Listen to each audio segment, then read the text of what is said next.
Okay, that sucked.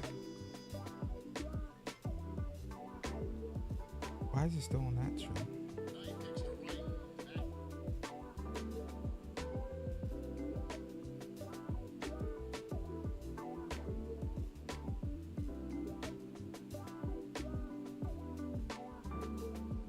Sorry there, guys. This setup is not it. Okay, yeah. This setup is not it. I'm kind of scratching the paint here.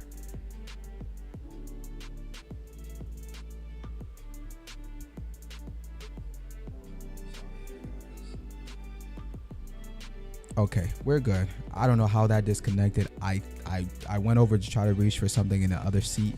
Boom, disconnected. I don't know how.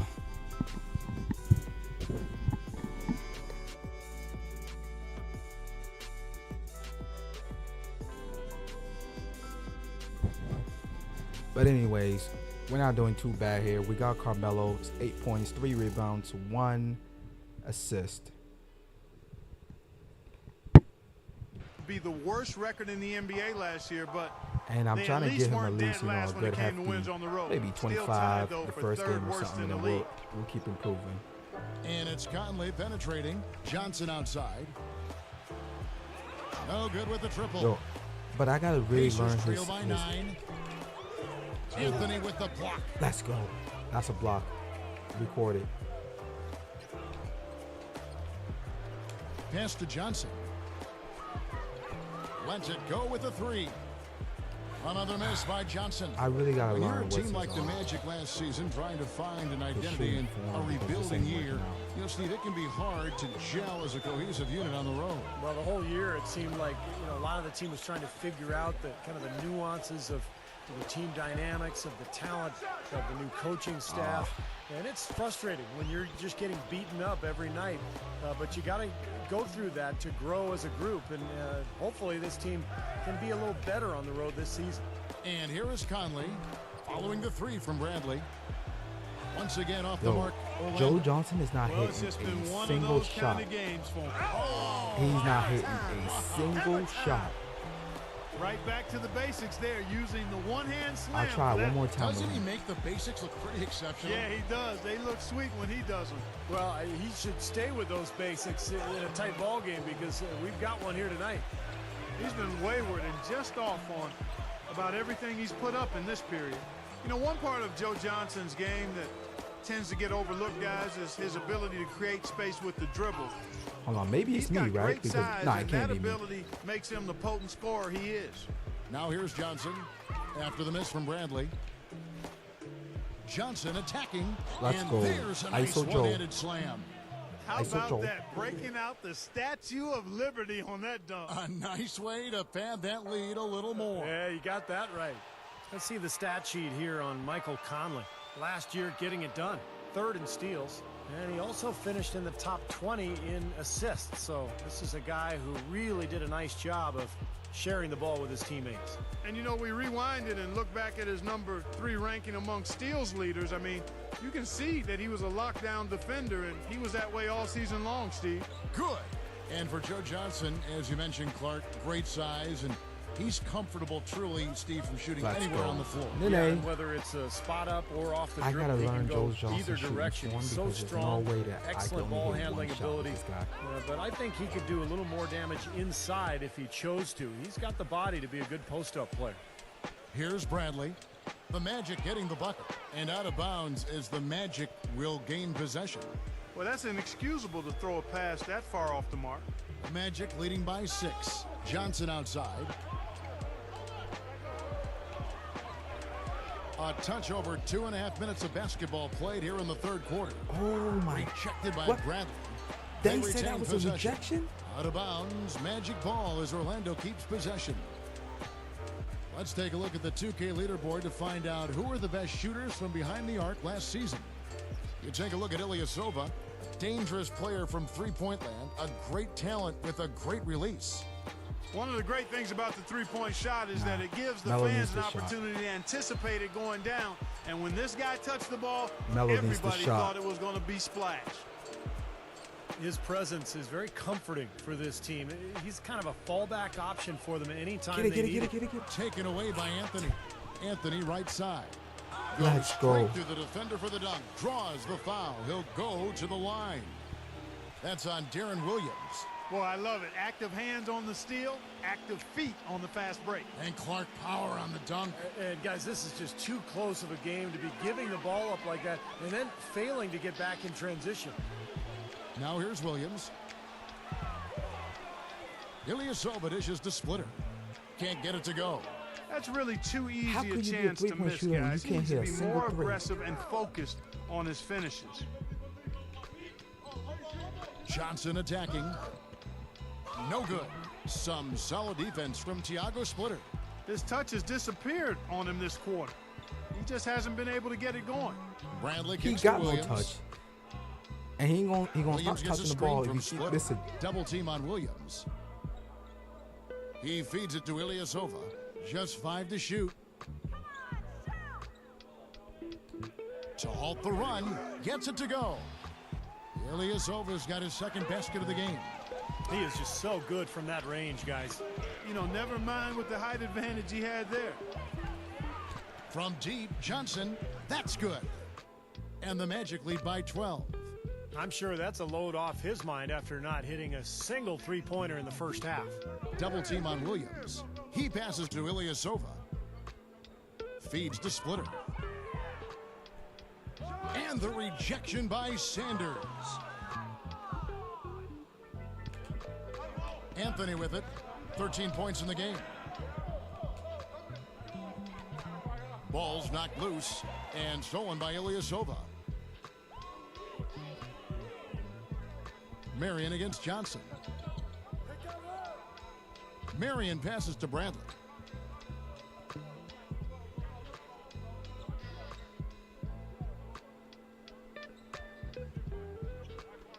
Back to Marion.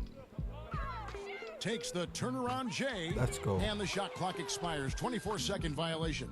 And a chance now to check out the schedule for Indiana. I really Their gotta next learn game Joe is at New Johnson's Orleans playing Arena for a game with the method Pelicans. because there's no that way. will be a getaway game for them. I'm trying to use him as a trip. three-point Boy, a shooter, lot of but I don't fans think that's focused on that very matchup effective for at New all. Orleans. Conley against Williams. There we go. Conley dishes to Sanders. What? And the basket good. Sanders has got 6. And now we can see them really working it inside. Yeah, taking advantage of the defense, really pounding it down low. Now here's Ilyasova. Marion covered by Anthony. Marion kicks to Splitter. Back to Marion. Well-timed pass, and he goes straight to the bucket for the layup. Marion's got his second bucket of the night. So far, going for more of an inside game here in this second half, and I like that. A little smash mouth basketball, taking it inside. Sanders passes to Nene, Oh. and it's blocked by Splitter. Just 1 second between the shot clock and game clock. And the block by Johnson. You know, he just my hasn't point looked guard. right to me. A bit Find the out of star. sorts, if you will. Something's off with his mechanics. That's a foul and At one. least as I look at it. Well, it's been all about pace and space with them. Tempo, the fast break points, just a huge advantage. Yeah, they've been looking to push it all the time and to get that early offense, and they're doing it well. Knight, that's a two-pointer. He got it up in time, but it wouldn't fall for him. And as we end the third quarter, Tune in for a scary night of basketball. and we welcome you back as we get going here in the fourth quarter. The final quarter of play can change everything. All right, well, look at how the hustle game has been going for Orlando. Guys, one of the themes in this game has been how much of their scoring has come off turnovers. And I'll tell you, the other thing that's been a factor is the transition game. They're scoring a lot of points on the fast break. Yo, And the shot is good. I gotta get Matt 6 Burns out points of for here. Sean Marion. He's just messing up my team. Here's West. Oh wait, Sanders? Then who's Matt Burns? And here is Barnes. Back to West.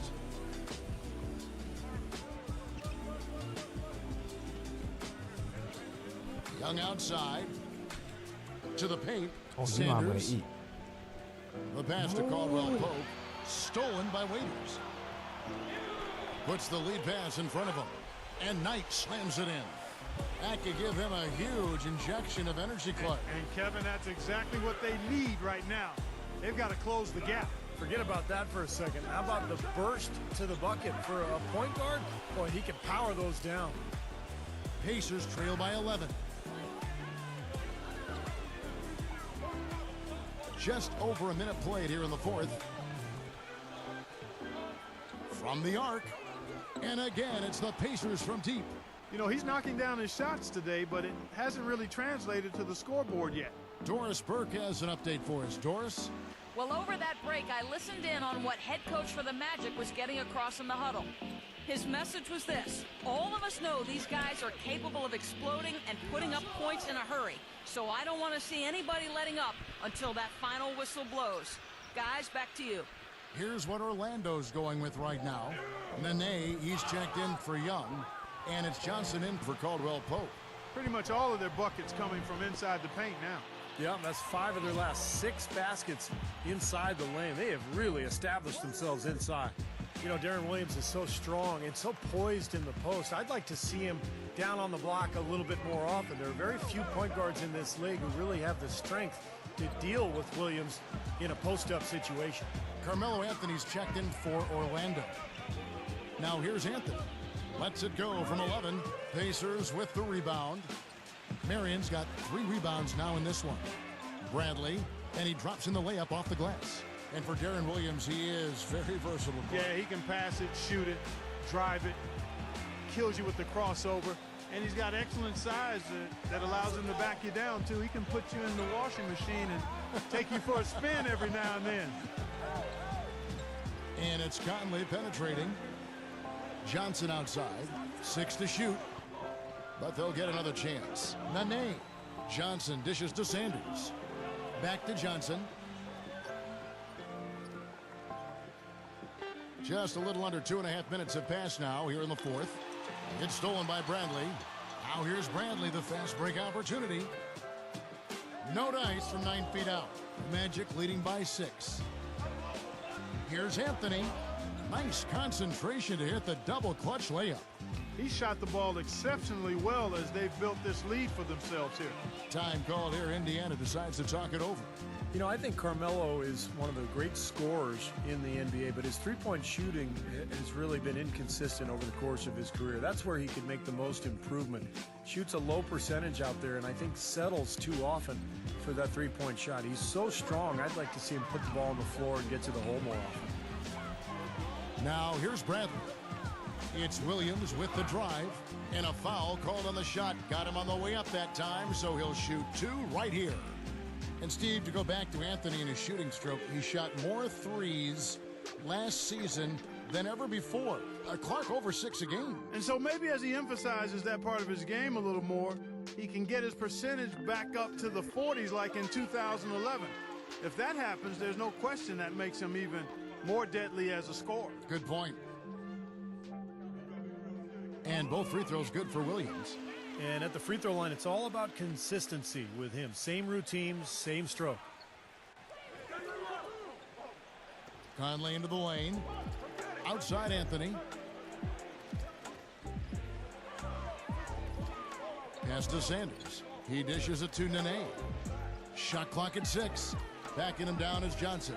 Conley outside Anthony. That's in there. Conley with the assist. Conley's got assist number 7 for him tonight. You know, tired legs can affect you at the defensive end, and I think that's what's happening right here. I agree, because as much offense as we saw early, we're seeing even more of it here late. Anthony's shot is off. Pacers trail by 9. Back to Bradley. And good! He nails it. Bradley's got 4 this quarter. I love it when a player like this shakes off a poor first half and comes back strong like he has, showing a lot of confidence in his game. Now here is Conley. That 3 off the mark. The open shot, Williams. Carmelo Anthony comes up with the rebound. Anthony's got 6 rebounds here tonight. Johnson attacking, and it's thrown down hard with both hands. No challenge from the defense there. Clark could have put that one through any way he wanted. And I love the choice there, partner. Going hard. That was to the pretty hoop much game over. for that throwdown. Yeah, that's I mean, invisible 9-point defense lead. leading Joe to Johnson a still very in. Carmelo's visible still finish. in. Carmelo hasn't Now the hit. Pacers with possession. Hasn't missed The anything. Magic getting the bucket. And I think he got like 24, Ilyasova 25. kicks to Splitter. Somehow ignores the tight D and gets the layup. There's a way to come back, but I don't 1:37 see left it. in the fourth quarter. Look at this. Back to Anthony. And it's A not three that. ball, It and is that not one's this way. good. Anthony's got 16 here in the second half. They're It is relying not on this their way. three-point Leaving shooting and Carmelo getting open pretty is good not the results way. right now. Yeah, in fact, 3 of the last 5 makes are from beyond the Ooh. arc. And the foul on Carmelo Anthony. That is his first foul of the game. 1:24 left to play in the final quarter. Magic leading by 10. Oh, you know I'm going straight up on him. Right through the D for the layup. Anthony's got 26. He has really put his foot on the pedal this quarter, doing a tremendous job leading their offense. Orlando's Why got not? 3 of Another their 3 of 6 Carmelo. quarters to fall here in the fourth. Oh, now y'all want to double team. It's too late. Y'all should have thought Out about to that Conley. before you try that. Oh, No good on the three. The Pacers have gone 7 of 11 from the floor in the final quarter so far. Been some solid looks for them.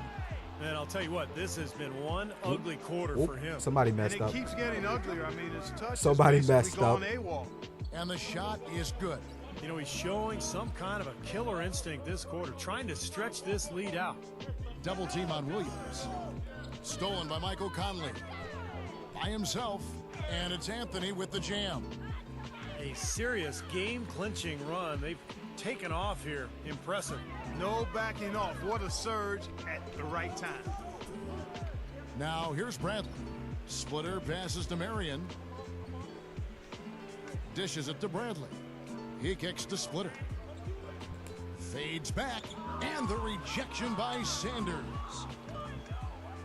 Hold on. Guys, they can just sit on the ball here if they want to. Sure can, because they've earned the win. Got the And here's space. Conley outside. Second shot opportunity. Oh my Great D that God. time from Ilyasova. Here's Marion. Offline. And so it's Orlando taking this one by a big margin. How much to be critical of with this win, Clark? Not at all. And of they course, the showed player up of the not game, just to Carmelo play, they Anthony. showed up to give great effort and to win. One and game they in did a both. long That dynasty. concludes the first game of the NBA season.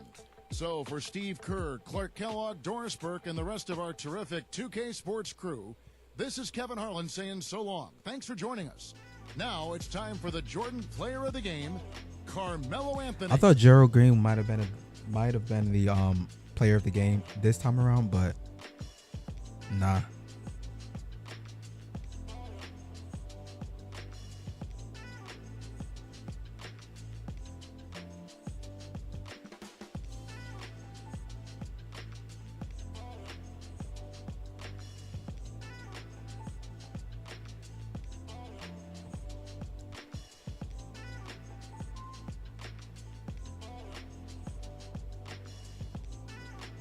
What was his stats even like? I know he scored more than 26. 31.7 rebounds and 2 assists. And I know he had a block or 2, so let's not downplay that. 31.7 rebounds, 2 assists, 5 steals, 1 block, 1 turnover. 13 for 17 and 3 for 3 at the 3-point line. 2 for 2 at the free throw, so that's good. 1 foul, 5 dunks, healthy. Everybody's healthy. Everyone is healthy. I need to get rid of, where is he? Him. I need to trade him as soon as possible.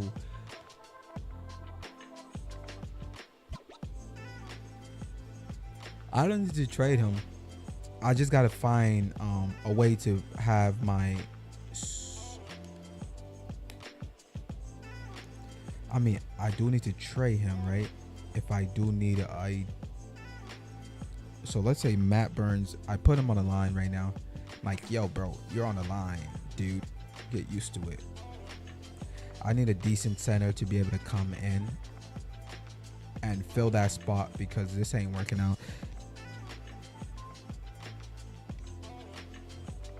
CJ Miles is good.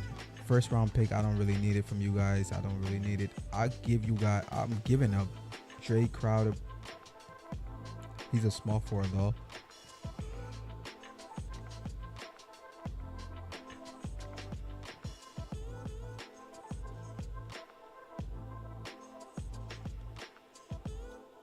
See, at this point, they're kind of just trying to match me. If I'm giving up a center, they're like, nah, if I'm giving up a small forward, they want to give up a small forward.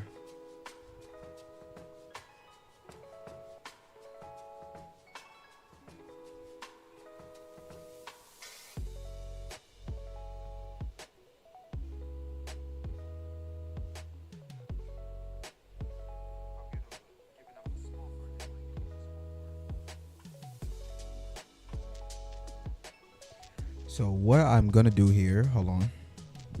I need to find a center. Yeah, okay. Don't accept that trade. What if Verjao is a starter. That ain't gonna work out. I need to find someone, right, that could be able to. I got Rudy Gobert. I could participate. I was about to say I could participate. I can basically Sheik. I think he's like he's 5 million. Ashik.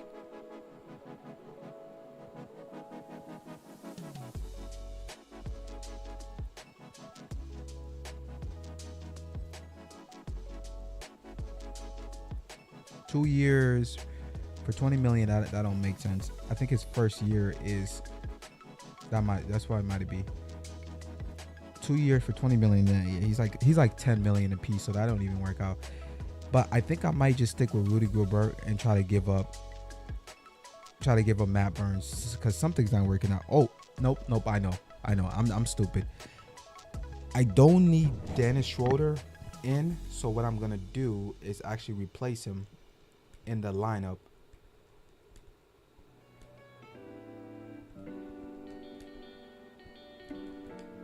There we go. Now I got Rudy Gobert to cover that center position when I don't have the center in. Instead of giving Matt Burns the freaking center position, I'm like, who does that? Ryan Anderson doesn't even go in the paint. That man don't even touch the paint. So I'm losing a lot of ground because of him.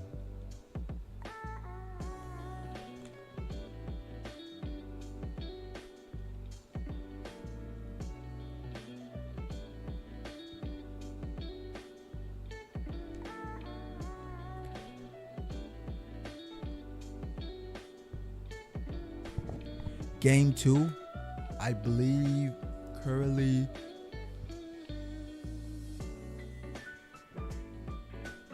Melo has the best. I could be wrong. Let's see. I don't think everyone played on the first day. That's not possible. League leaders. Yeah, okay, so yeah, it's true. Melo has the highest point per game. 7 rebounds, which is great. The only people that match him is like Dwight, and Dwight is supposed to be a lot. So what I might do here is that I might boost up their playing time to like 8 minutes. Give them 2 extra minutes since it's gonna be like simulation. Yeah, I'm gonna give them an extra 2 minutes because I think I just, as a player or as a human being, I think I got the advantage of playing at a much better pace than they do. Oh, I wish I got Anthony Randolph.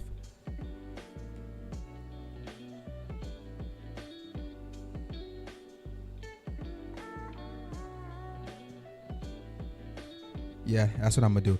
I'm gonna up their time and then proceed to. Yeah, I'm just gonna up their time so that like it's kind of more of a competition when it comes to the points scored, because this is close, but the only people I expect to be closer. No, it's not even close. Dirk is the next one, followed by Kyrie, and then Dwayne Wade. Like, some of these people are supposed to be soaring, like, you know, close to 32.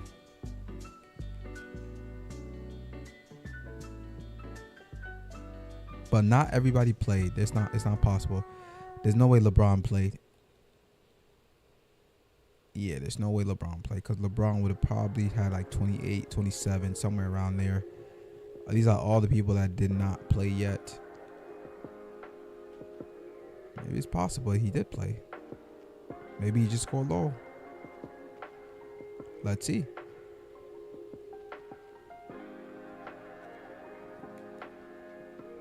Oh, he did play. He only scored 10 points. He only scored 10 points.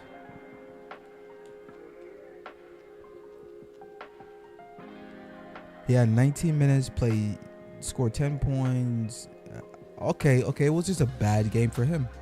3 for 8. But 1 for 1, and then 3 for 4. Yeah, he just had a bad game. That's all it was.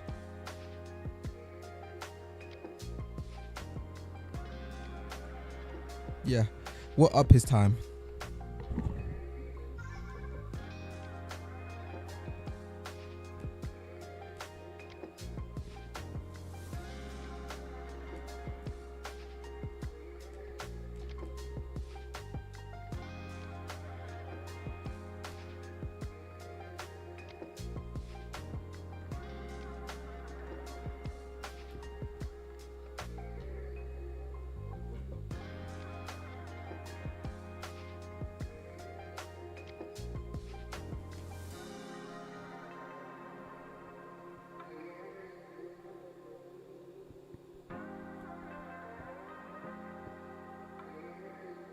Welcome to NBA basketball. This is 2K Sports bringing it to you live. Welcome to Wednesday night here in the NBA. It'll be the Orlando Magic facing off against the Minnesota.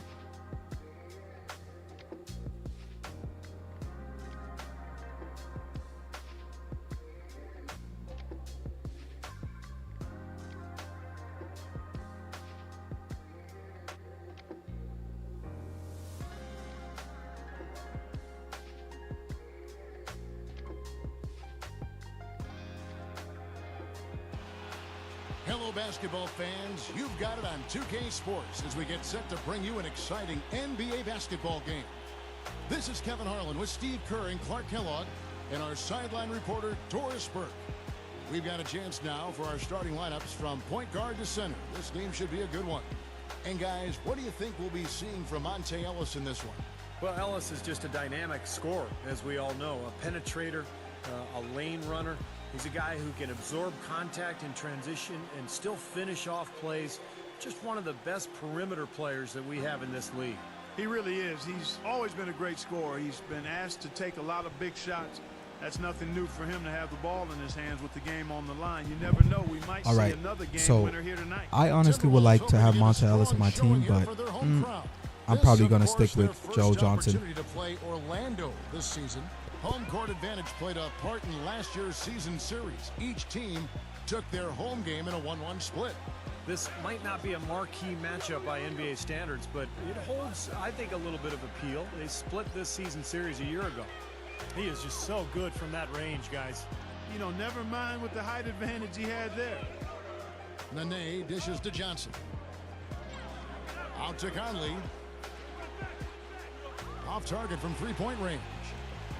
Even though they did split those two games, there wasn't a whole lot of drama to the series, given the struggles, Clark, that each team went through. Yeah, you know what? The networks were not clamoring to put these teams on the marquee. That's for sure. These games were being hidden, if you will. Now here is Conley, following the miss by Monte Ellis. The three from Anthony, and that one falls, coming off Conley's feed. Anthony's got himself going there, his first points of the game on the deep ball. Rubio gets a screen from O'Neal. And Fields kicks to Spates. Pass to Fields. The Timberwolves working the ball around now. Rubio the pass to Fields. 5 to shoot. Gets it to go. How about that? They respond to a three-pointer with a quick three of their own. Yeah, terrific. Great back and forth sequence right there. You know, the Wolves were devastated by injuries last year, guys, but they still did all right up here in Minneapolis. 20-21 at home, not great, but considering the injuries, a pretty solid home record. Just over a minute and a half played here in this one. Let's catch up with Doris from the sideline. Thank you, Kevin. The Magic head coach and I had a chance to talk just for a bit. We talked about the challenges posed by a player like Ricky Rubio, such a tremendous passer and floor general. Coach said, we know he can make plays, but making shots is where he's been less effective. We need to focus on staying home and forcing him to beat us with his scoring. Guys, we'll see if they can limit his highlight reel dimes. Back to you. Thanks again, Doris. And back to Minnesota, they were a sneaky pick to get into the playoffs at the beginning of last year, but so much can change in the course of a season, Steve, namely injuries for the Timberwolves. No doubt. You know, Kevin Love going down, I mean, that hurt them. Ricky Rubio in and out of the lineup. But there's no question when you look at the roster, some of the moves they made in the offseason, it's a pretty talented team. Johnson hits them both. When the Magic made the big trade they did to send an unhappy Dwight Howard away, everybody thought they'd be the doormat of the league, and that wasn't quite the case. They were able to sneak up on some teams early and had enough talent to battle others late. Now here's Ellis. The dish now to Spates. And you can count it. He'll go to the line with a chance to make it 3. 4 or 5 shots have dropped for them already. Not a bad way to get things started. And as good as their season appeared early on, the Magic did eventually cool off and teams were able to overpower them. Steve, early on, they definitely caught teams off guard, I thought, and were playing well above themselves. I agree, Kevin. They executed really well. They would run a Flalo and Redick off those screens, and Vucevic was a surprise, a really good young player down low. But they've got to continue to build this roster in order to compete at the highest level. And 2 shots coming up at the line as he gets fouled on the shot. Guys, we know it was a struggle last season for the Timberwolves, but against the Eastern Conference, they were pretty competitive. Nearly had a 500 record against teams from the East.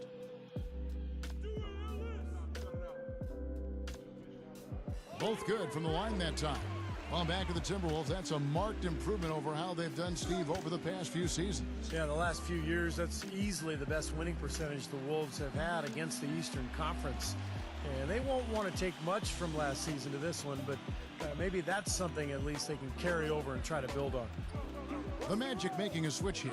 Barnes is checked in. The drive by Ellis. Rubio. And that's 2 fouls for him very early in this ball game. He'll probably have to spend some time on the bench before halftime. Well, it's natural to worry about how Rubio would be able to play after tearing his ACL, but, you know, he came back last season and showed he still could create space and drop that perfect pass to a teammate. Boy, he's fun to watch. He's a real magician with the basketball. Now here is Conley. And first quarter, we're about 3.5 minutes in. Johnson can't get it to go.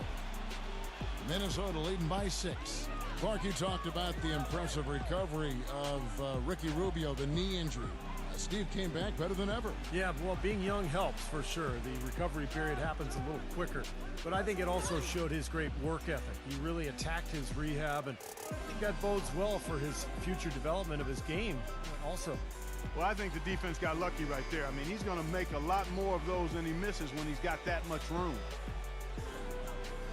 Shots good by Ellis. They've been hot here early, dropping them in left and right. Let's see how long they can keep it going. This is quite a start. It's Anthony with the drive. Shot to stop the run. And he was fouled on the way up. 2 free throws now for him. You know, guys, Carmelo Anthony last year played pretty much full time at the power forward position, and the results were excellent. I mean, he's got the strength to play inside, and when you look at what he does offensively, it creates a lot of matchup advantages for him and his team. So a new group on the floor for Orlando. Now here's Calderon. Lewis, left side. Excellent D there from Gobert. And when you look at Carmelo, do you think, Steve, maybe the success that LeBron had going inside and playing the forward had any influence on Melo playing inside? I think there's no doubt, Kevin. The league has gone smaller in a lot of ways. A lot of former 3 men are now becoming 4s. The only way to do that, though, is if you have the strength to deal with bigger players, and Melo certainly has that strength. It's Carmelo Anthony on the wing. West back to Anthony.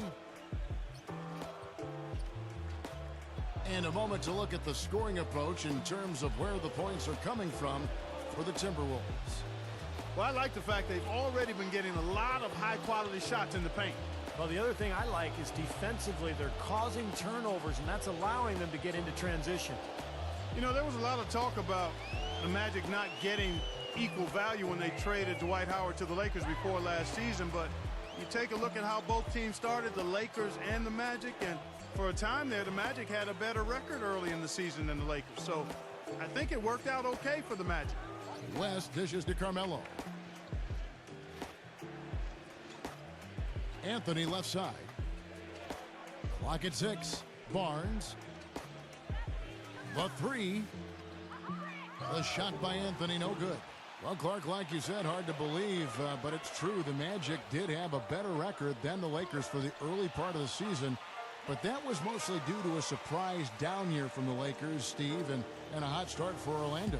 And remember, the Magic did get This that is big going to be win a terrible at Staples game. against LA. That was kind of a revenge. Yo, Melo for the ain't hitting Howard trade. nothing. But as time wore on, you know, the Magic's lack of talent showed. This is going to be a very they terrible really game. struggled the rest of the season. Ryan Anderson. He's checked All I in can for the say is Magic. bring in my Gerald Green bench comes and let in them for go to Matt work Barnes. because look at that. Calderon. Ooh. That's good. Calderon's got his first 2 points. Yeah, just bring the bench and let them go to work. Came off of a Gerald Green's gonna hit this shot three. inside.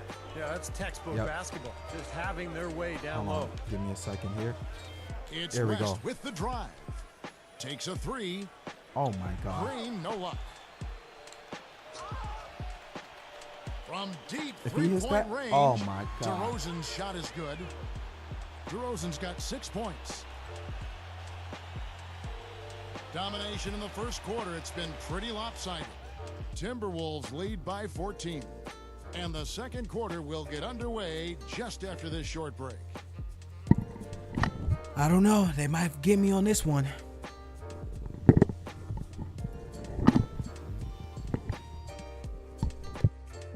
Bring your costume. It's Halloween in the NBA. The New York Knicks go up against the Chicago Bulls this Thursday, 7 o'clock Central.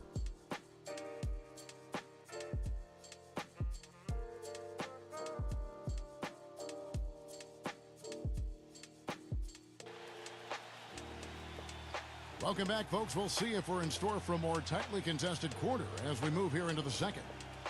And quite a position here for the Timberwolves to be in. What do you think, guys? So difficult to get a shot off against this defense. They are really playing hard. Yeah, they're playing hard, and they pride themselves on making it tough for their opponents. This is how the floor looks for the Magic start in the second. We've got Delonte West.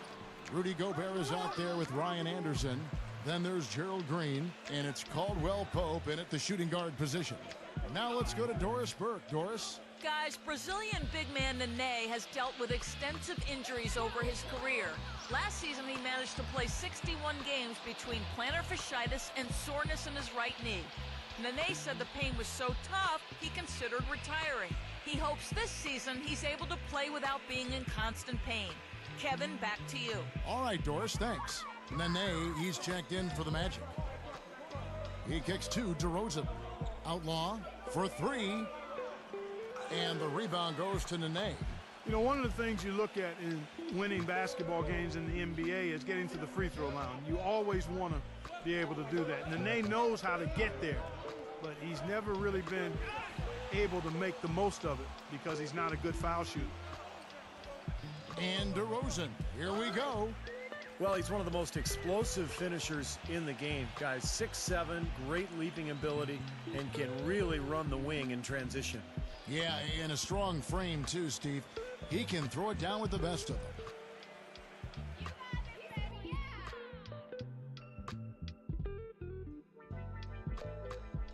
First one falls for him.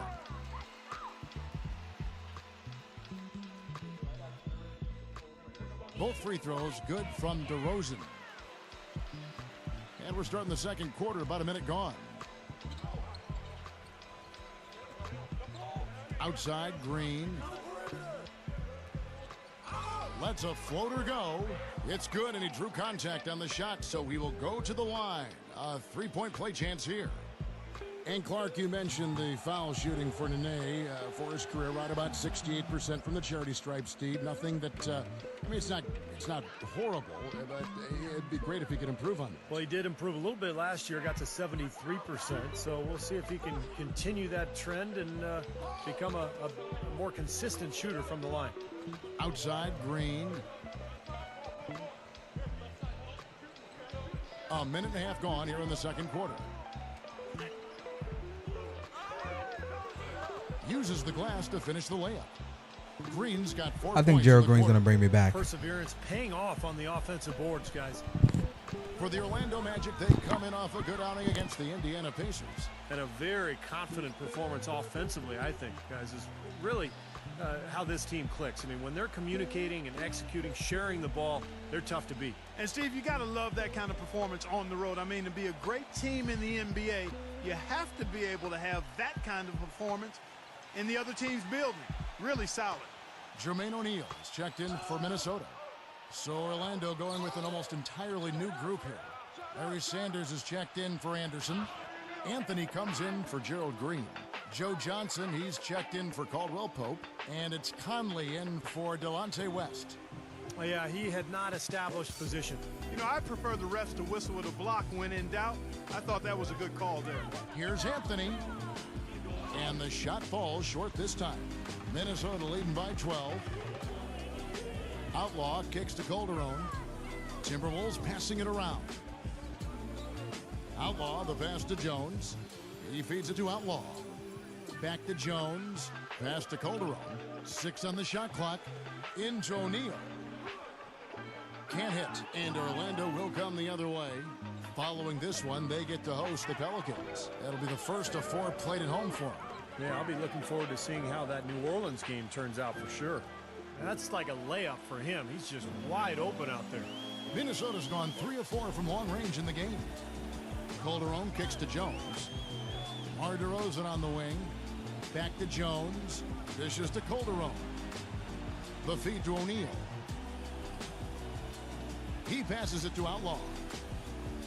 Anthony with the block. And they get it back. The Timberwolves made 6 of their 7 attempts at the line in this one. And the first one at the line is good. Shooting 100% in the quarter. They've made them all, taking full advantage at the line. Well, it's a nice job of really making the most of their opportunities. And the Timberwolves making a change here. Spates is checked in.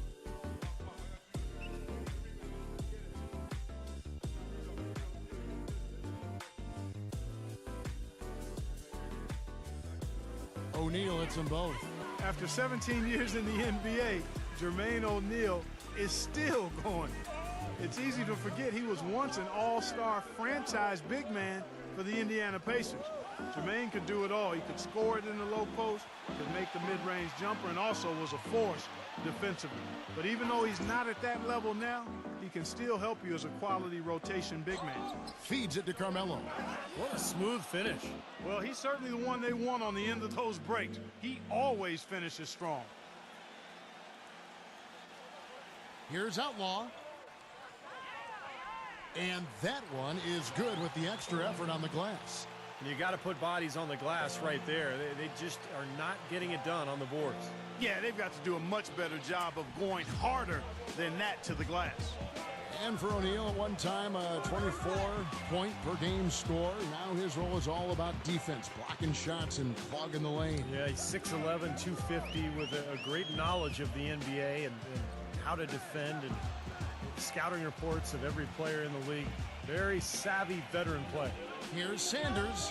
Marvelous lead pass, and he throws it down. Cutting into that lead a little bit. Way to finish. And the basket is still shaking. Oh, man, he's got so much power.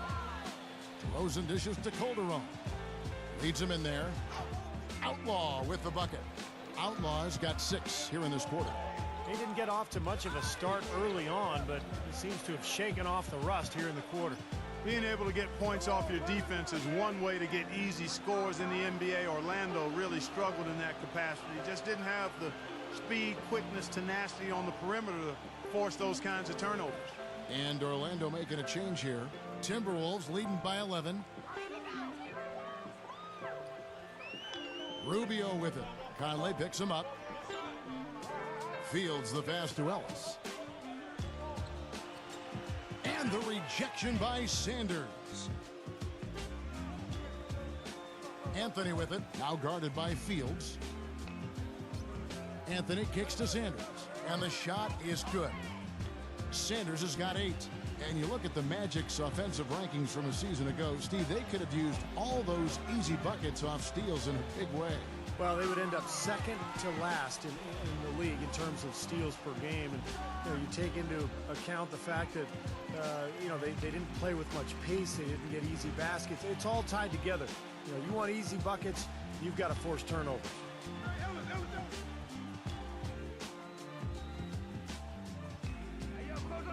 There's 53 seconds left to play here in the second quarter. Just 5 to shoot. Spates. Conley against Fields. Conley dishes to Carmelo. The dunk and the foul, a powerhouse move, and he's got a chance for one more at the line. That's on Monte Ellis. Major league big boy throwdown right there. And he keeps a tight grip on that rim after the finish. And maybe that'll give this team a little bit of their edge back. Rashard Lewis. He's checked in for Jermaine O'Neal. Stolen by Michael Conley. And it's Anthony with the jam. Michael Conley with excellent vision on that pass. And out of bounds as the Magic will gain possession. Such a careless pass. You've got to keep your head in the game here.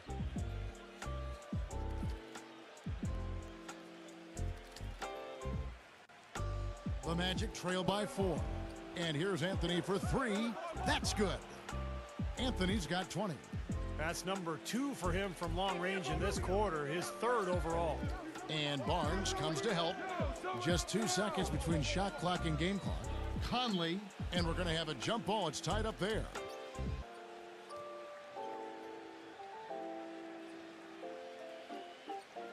Minnesota with the ball. They double team Ellis. Lewis jacks up a 3. It's hauled in by the Magic. Nene's got his 3rd rebound on the night. Tell you what, he is so difficult to guard, especially on a shot like that one. Here's Ellis. Can't get it to go. And the first half ends in a close one. And now it's time to talk my smack.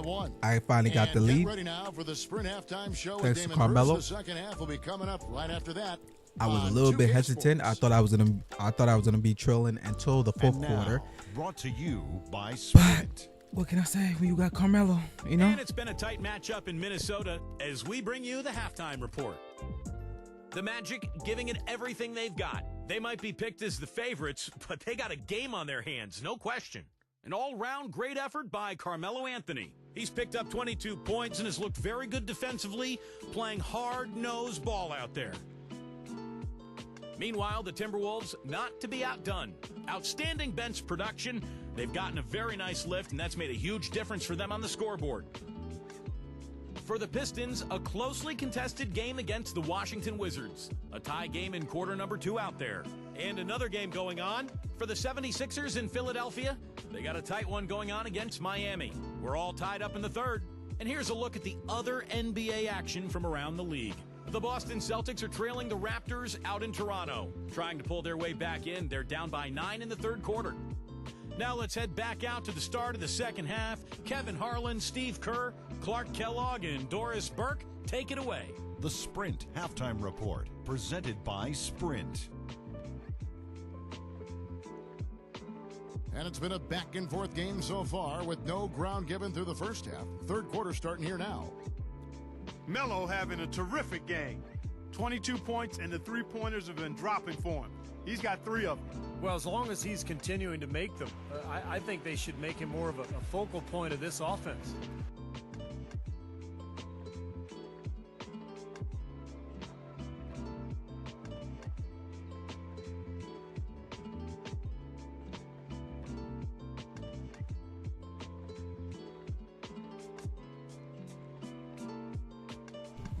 Hold on there. Giving this a second.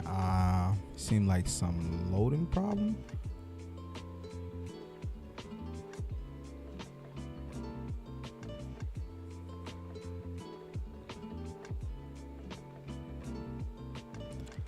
Let's see.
Connector.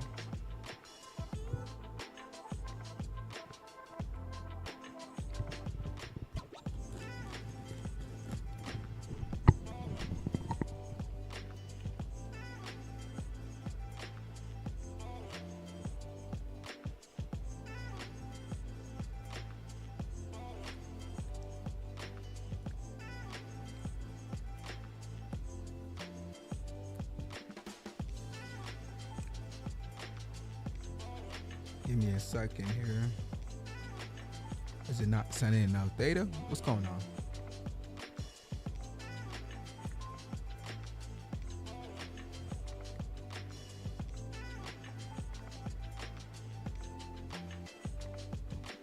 No, we're good. We are good. Just had to make sure there.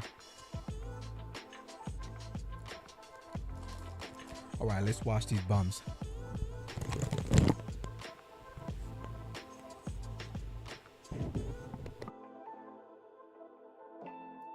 And it's the Magic with the ball. They lead by 1. We've got Landry Fields. Ricky Rubio is out there with Ellis. Then there's Maurice Spates. And it's O'Neal in at the 5 spot. That's the group starting the second half for Rick Adelman. How many times have we seen a possession like that from them today, ending with a basket coming off a pretty pass? Well, if you just looked at assists as the measuring stick, they've been by far the better team. Puts up the baby hook.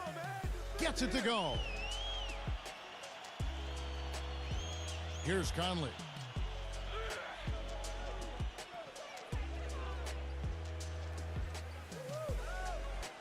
Kicks to Johnson.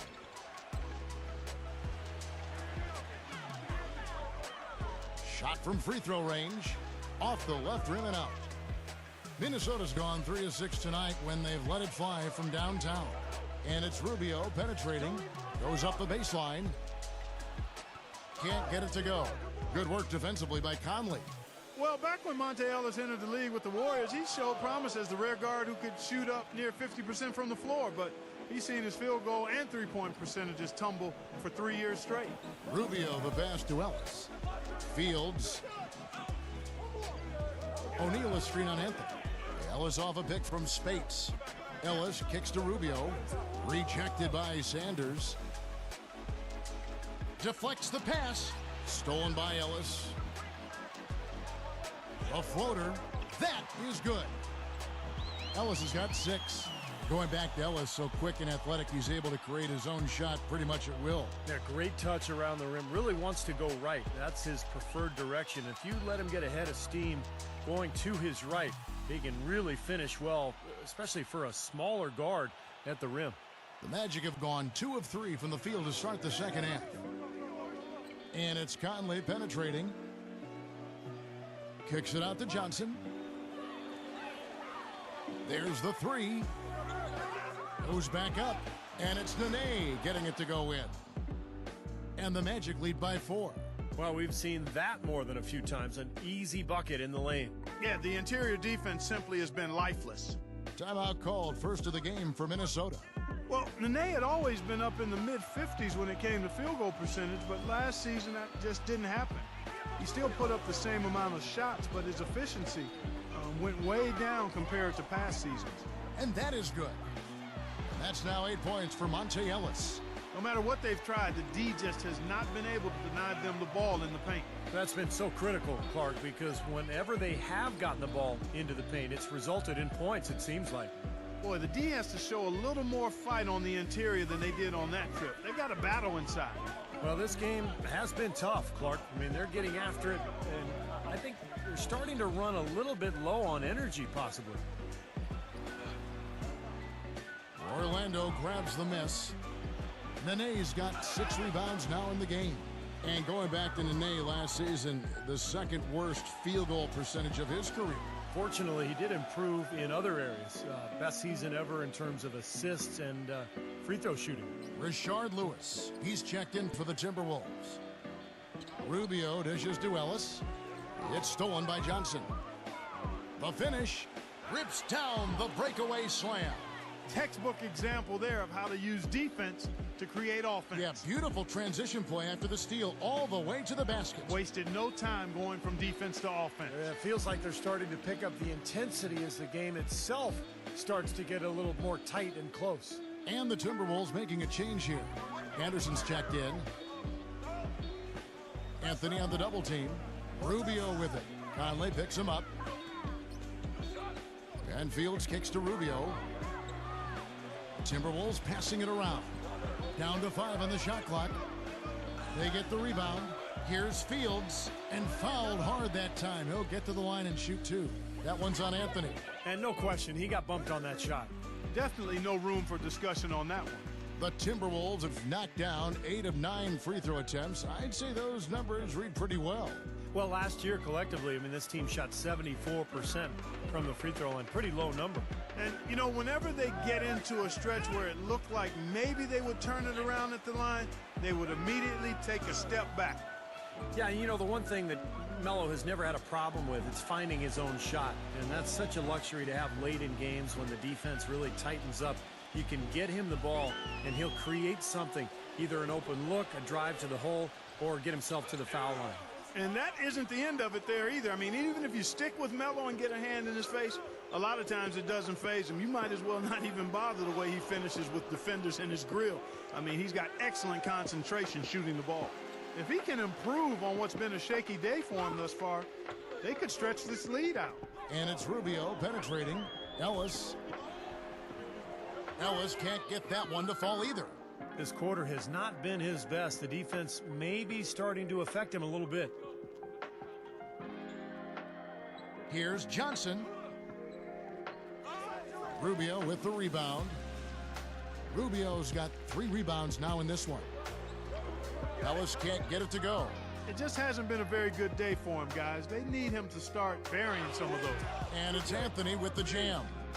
And the lead just grows on that ridiculous offensive sequence. You know, Clark, that dunk alone would have been spectacular. Never mind it coming at the end of an alley-oop. Yeah, that just added more to it. Yeah, what a beautiful connection on that play. Another miss by Minnesota. I tell you what, folks, I bet he won't miss that shot next time he takes it. Anthony right side. Anthony drawing the double team. Gets it to go. Anthony's got 29. They haven't been as aggressive from outside as they were in the first half. They're playing smart with the lead. I like that. They're being very selective and deliberate in their offense. That's a good strategy when you're on top. Rubio the pass to Anderson. And so it looks like the Timberwolves will retain possession here. Well, let's take a look at where Orlando ended up, Kevin, rank-wise in the league last year. 10th in assists, 11th in fewest turnovers per game. And they were in the top half of the league in team rebounding as well. I think that speaks to the fact that this team aggressively goes after the basketball at every position. And I think really the key to their success, Clark, is what you talked about with the assist, because they're a top 10 team in the league thanks to a lot of unselfish play. They really like to move the ball, and when they found their offensive groove and passed the ball well, they were tough to beat. And Rubio kicks to Ellis. That's in, coming off an assist from Rubio. And that's 11 points for Monte Ellis. There's been a change in his game compared to what we saw in the first half. I mean, he's scoring with a lot of confidence now. It's West with the drive. The feather touch on the finger roll. Beautiful. And the Magic lead by 13. Their prowess inside has been tremendous, guys. I mean, it's been no contest down on the low block. And until they prove they can stop them, I mean, they ought to continue to pound it in low. And Green slams it in. They've done a lot of good work with the ball, really moving both the ball and moving bodies, getting quality chances at the hoop. And they're not wasting chances when they get them. I mean, they're hitting their shots. Here's Spates. Laid in with a nice touch off the glass. Spates has got 6 points. Good look. He'll make that one most of the time. It could go. He got it up that time, but it wouldn't fall for him. And here at the end of the third quarter, it's a double-digit ball game. Magic lead by 13. And time for the short break, and stay right where you are. The fourth quarter is coming up next.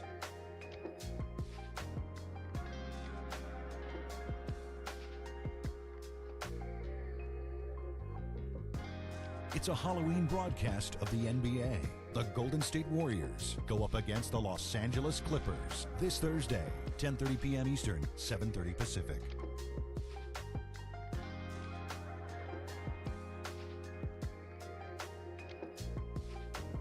Welcome back as we get ready to start the fourth quarter. Not exactly a nail-biter here, but you never know. And guys, let's get your take on the hustle stats for Orlando. Well, it's been an outstanding game for them in the open court. Their fast break points really stand out. And the other thing they're doing is they're forcing turnovers and then converting those miscues into points at the other end. Fourth quarter on the floor for the Magic. We've got Ryan Anderson, Johnson.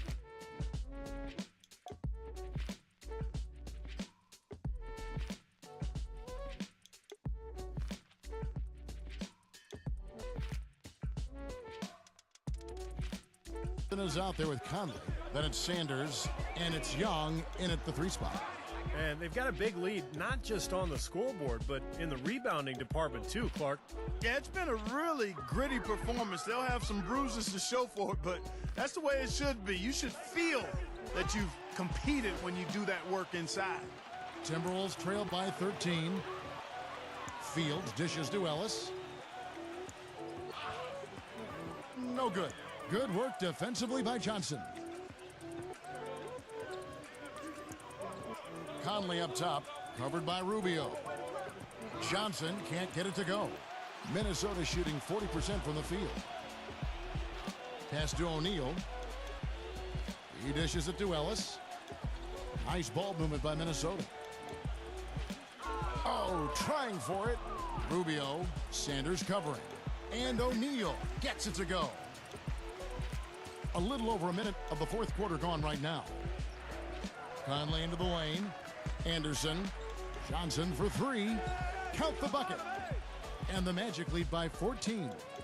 What are they thinking, leaving him with all that space out there?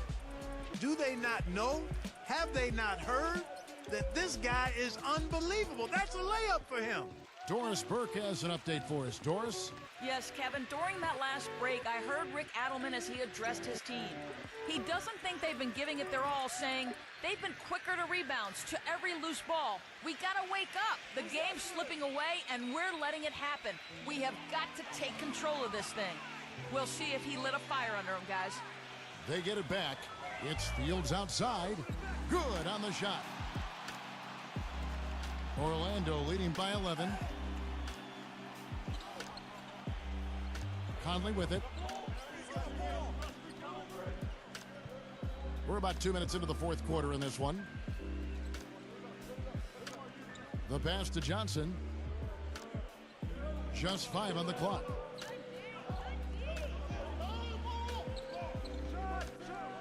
And there's the shot clock violation. Couldn't get the shot off in time. And a moment now to check out who Minnesota has coming up. The Oklahoma City Thunder will be in town for the next one. And that game is the second of 2 straight at home. Tell you what, there'll be a lot of focus on that Oklahoma City contest. Minnesota's gone to the three-pointer 11 times tonight, nailed 5 of them. And Rubio kicks to Fields. An even 3-on-3 break. Anthony, the pass to Johnson, and it's blocked by Fields. They recover it. Great job. Take it right at the defense. I like the aggressiveness. Yeah, he left them no choice but to foul there.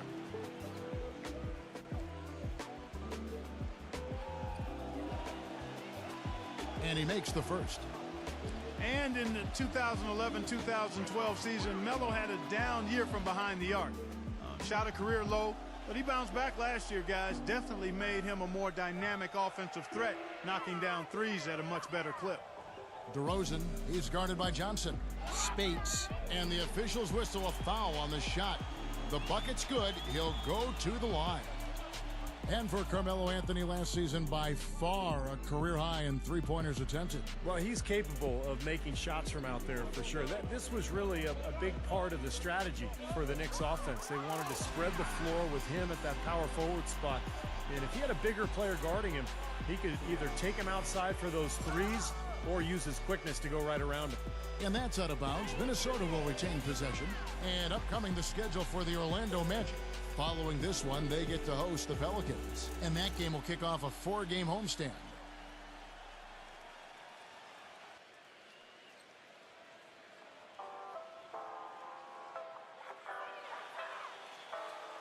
Now DeRozan.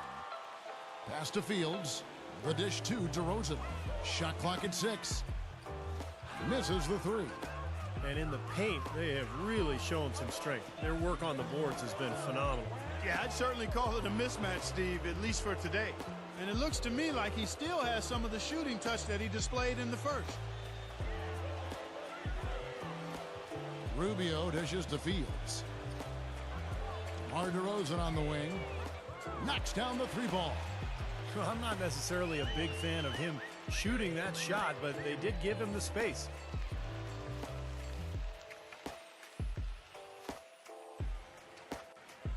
Out of bounds as Orlando keeps possession.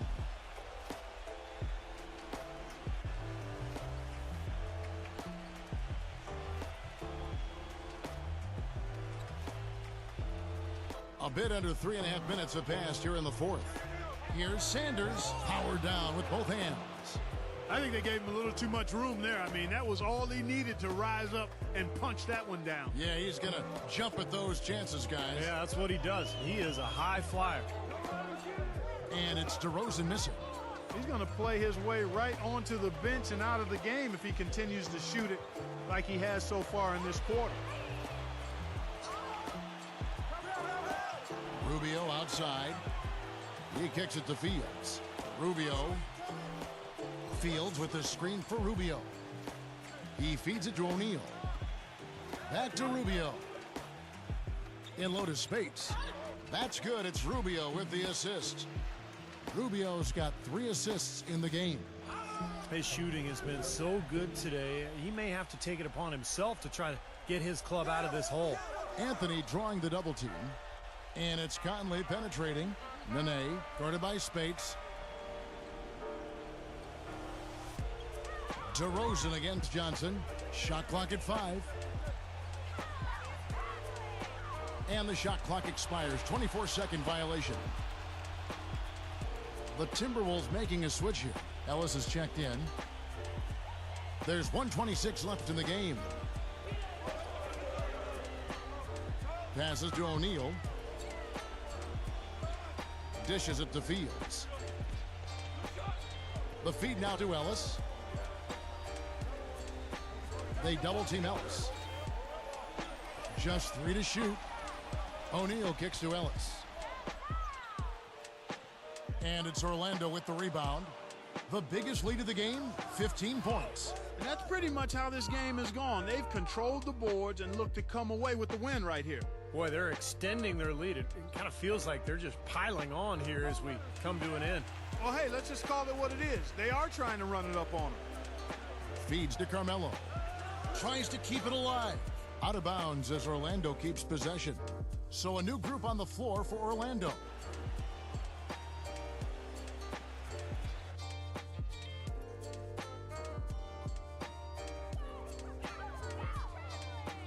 There's 42 seconds left here in the fourth quarter.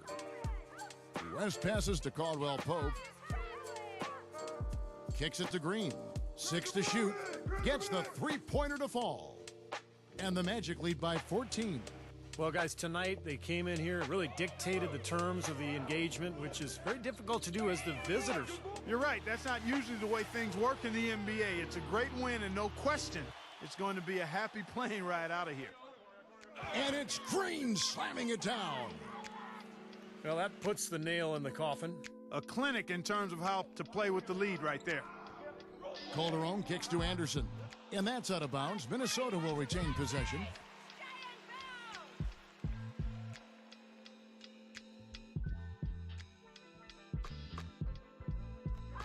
"15 seconds left to play here in the fourth. And the officials signal the backcourt violation. Not very careful there. Here's Barnes. He passes to Green.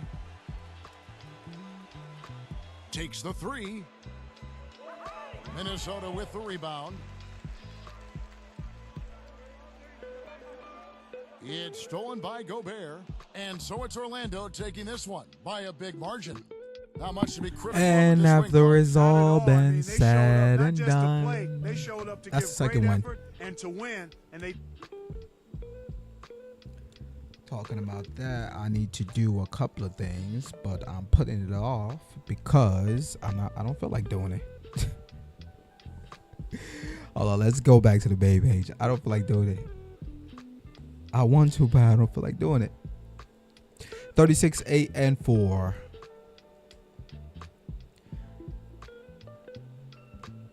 I gotta figure out Joe Johnson's playing style because this ain't working out. Look at this, 1 for 5 at the 3-point line, while Carmelo had a 4 for 6, and he helped us come back. Like Joe Johnson, I feel like is staggering this team. What do you do? Outside scoring is an A-, B side, inside scoring is a B. He's post defense. You know what? He's sluggish. Like he's very sluggish compared to Carmelo is sluggish too. Don't get me wrong. They both fat boys, but Carmelo actually, like, I don't know, in the air he just do things. Joe Johnson on the other hand, nah, he don't do nothing. But I want to let him go though, cause I mean, 6 times All-Star, 3-time NBA. Okay, all NBA 3rd team, 2nd team all rookie. I mean, he's good. He just out of my second option. This is not what I'm expecting right here. Cause look, even Gerald Green comes and he puts 11 points down. Like his playing style just fits perfectly in this. He plays his roles perfectly. I don't know what Joe Johnson's role is just yet. He does get steal. He contributes. Plus or minus. Let's see.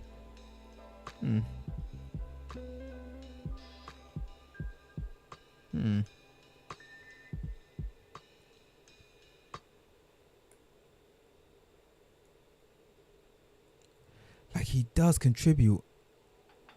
And the only reason why I'm not scoring with Mike Conley, I feel like making Mike Conley my second option and putting Joe Johnson as like a trade or something, because Mike Conley is highly capable of hitting down. Look, 1 for 3. So if he shot, where is it? If he would have took another one, he would have probably had 2 for 6. So 33%. I know he could do better though, but I just don't give him the option. I just make him pass the ball around. I don't know. Let's see what I can get for him. And then before I even say that, I feel like it's important to see what we could get first. He is a franchise player. He's just not this franchise player. So let's see if we could get him, if we could get something for him.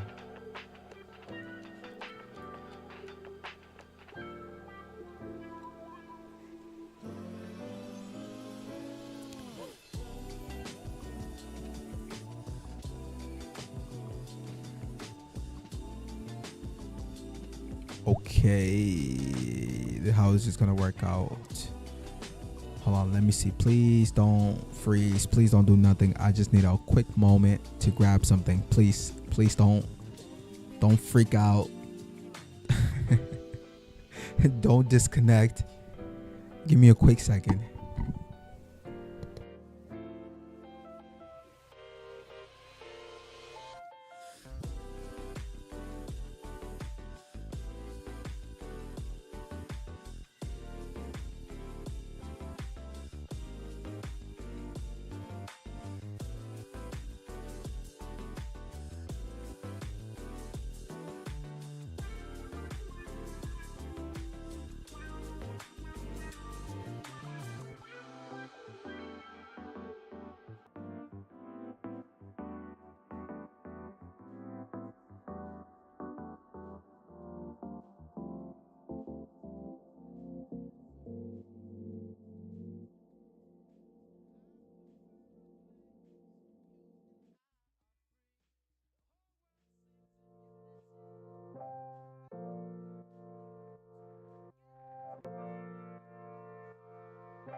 No.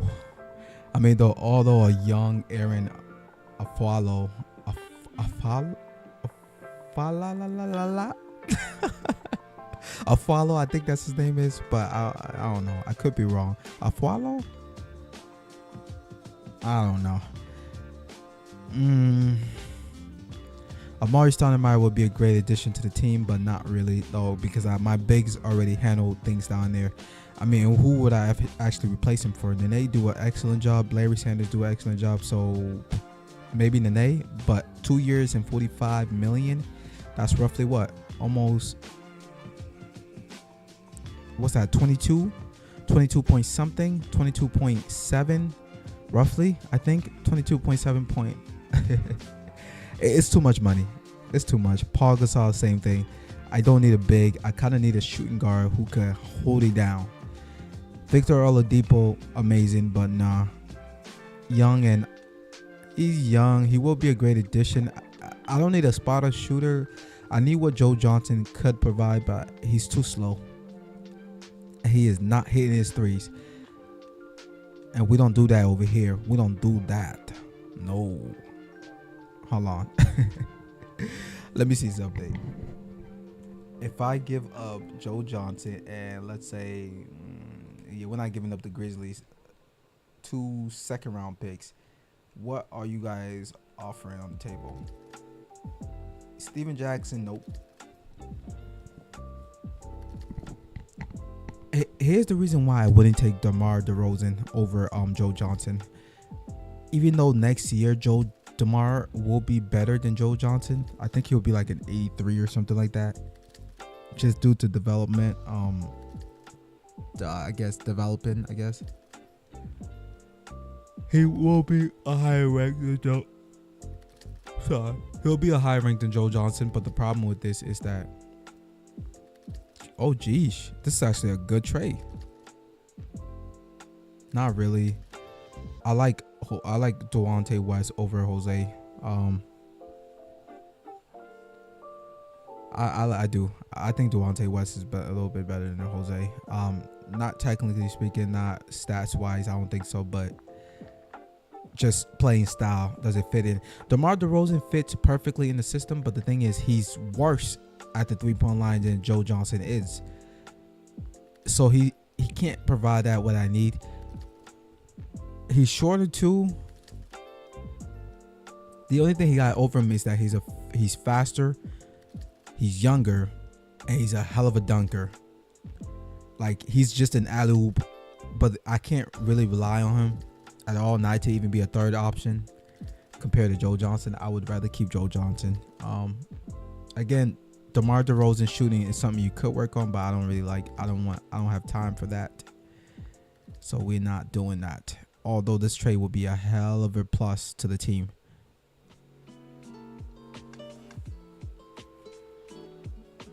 This trade really would be.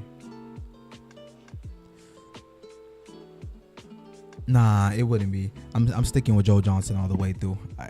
At the cost of this, I'm not giving up. I'm not doing that.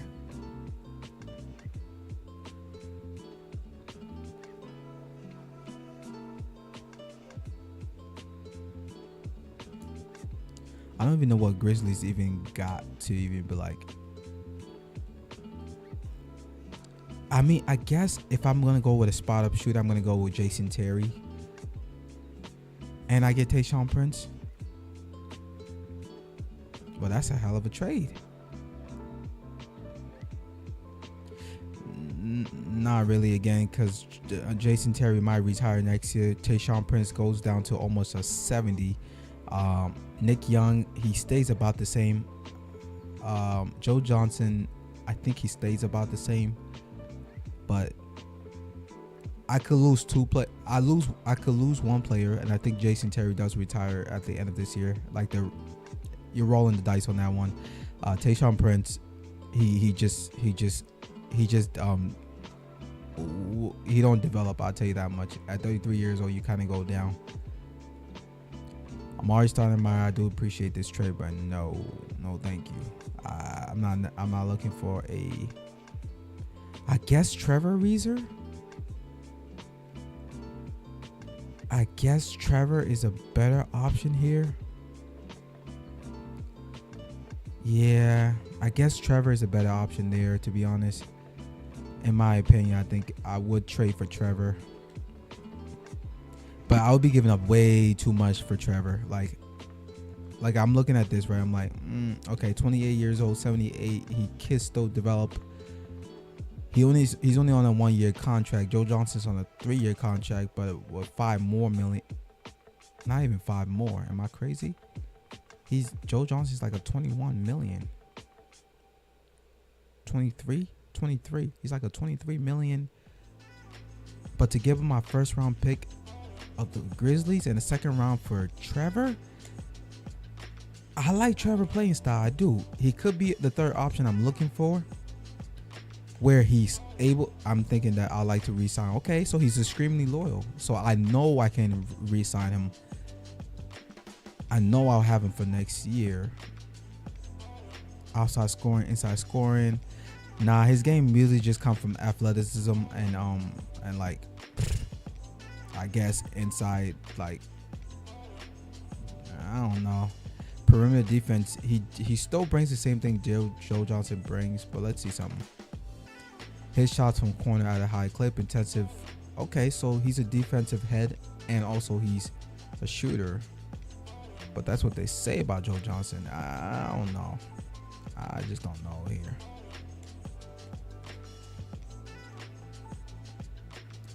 I mean, Joe Johnson he's just eating up too much here. He really is. I can't even, like, if I'm trading him, I literally need to trade him for someone that can afford him. And the only people that could afford him is giving me up. Well, let me see something. Aaron, I don't know. I really don't know Aaron. Good inside, good outside. Perimeter defense, good. Athleticism, good. Corner, they say you hit shots from the corner too. Yeah, everyone I hear that from don't really hit shots from the corner. You know what? I will take the good with the bad. Let's see. see, Trade Finder, right? Let's see something. If we say Dwayne Wade is definitely not being traded for that, but I'll tell you that much.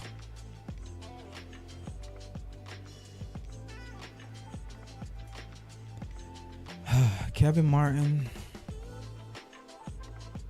Kevin Martin's definitely worth it. 4 years, 28 million. He's getting paid about six per. He's getting paid six per year. So let's see something for a second. Yeah, of course he can't even be in that talk. He's like, nah, it can't happen.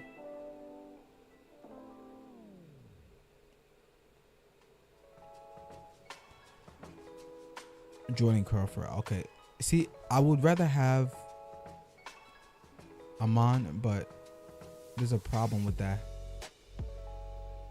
Shoot, at this point, I'll even take Victor. I would take Victor, to be real. Let's see something. Oh, what? Y'all crazy? Oh, no. They can't afford this. Hold on. They could definitely afford to do this. Let's see something. Let's go to... First of all, that's not happening. Hold on. Timeout. Starter. You kidding me? To trade Gerald Green for one of these people? What if I give y'all Joe Johnson? What do y'all think? He'll be the starter. He'll come off the bench. He'll just basically take Joe Johnson's spot. I mean, Gerald Green's spot. Give me a second. I don't even think it's going to go through. It should go through. And I feel like I should ask you guys for something else too. Shoot, give me the first round pick. Let's see if it works. If it works, I'm going to kick myself. Decline. I knew it. They're like, nah. Okay, give me next year. I'll take next year. What do y'all think? Nah. Okay. What do y'all think about this? Nah. They're like, nah. We're not doing that. Let me see something.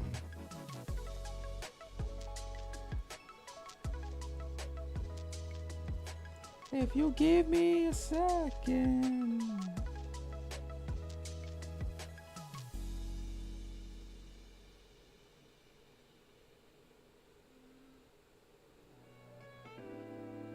I gotta watch a quick video while I contemplate who I'm gonna trade.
Yo, this is no joke.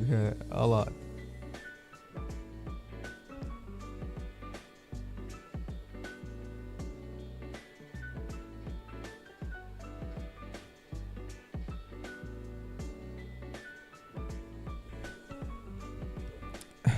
Yo, they're not gonna give me both of these people. Okay, let's do this right here.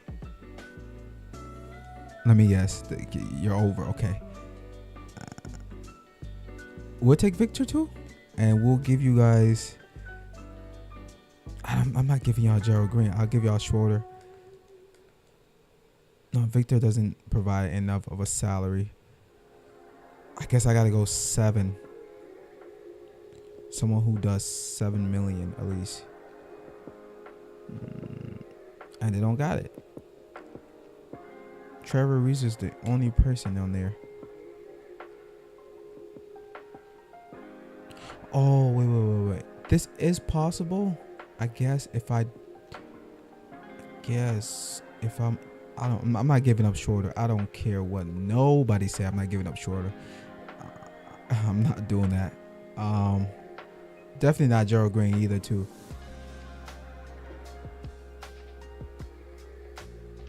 Matt Burns? I'll give y'all Matt Burns. What do y'all think about that? I'll give y'all Matt Burns.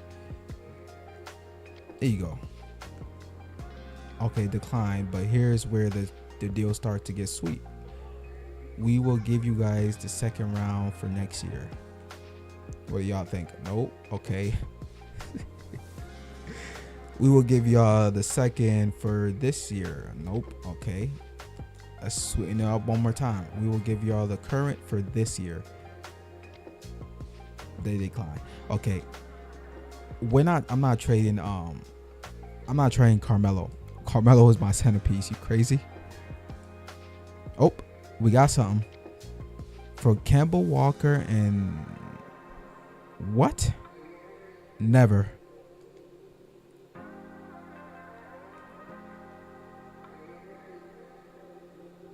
Okay, hold on. Let's go back to the table. Contract extension. Could we do anybody? Ineligible. Okay. Like, could we? I'm on.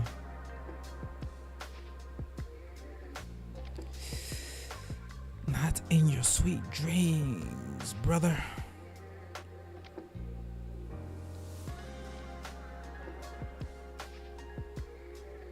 Okay, I guess I kind of have to specify. I don't want nobody but well, how old is he? 35-year-old? Nah, get out of here, man.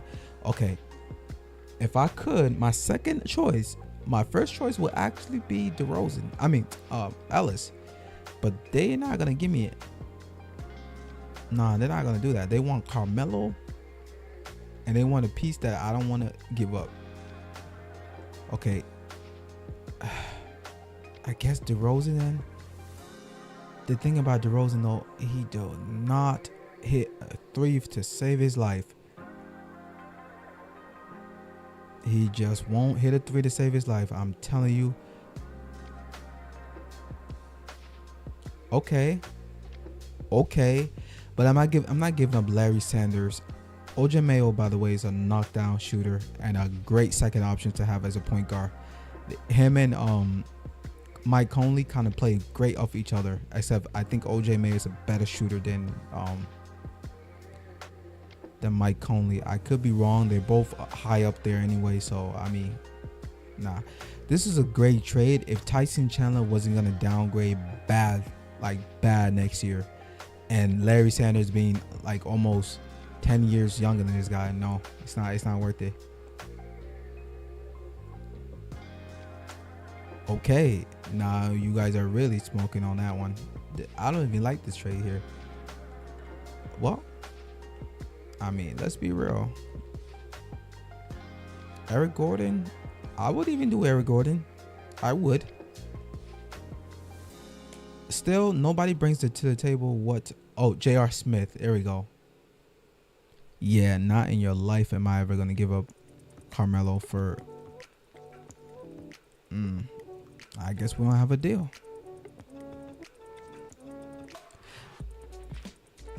Let's see something. If I say no to that, right, and I give you Joe Johnson and take away Pope, and you guys can have this, of course, you can't even afford it.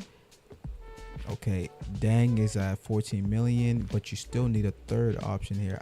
The reason why I don't even need Dang is because he's a starter. So it's like I would have to trade him away anyway if I got him. I don't know. That's too high anyway. That's like almost 30 million right there. I guess I'll give y'all Matt Burns.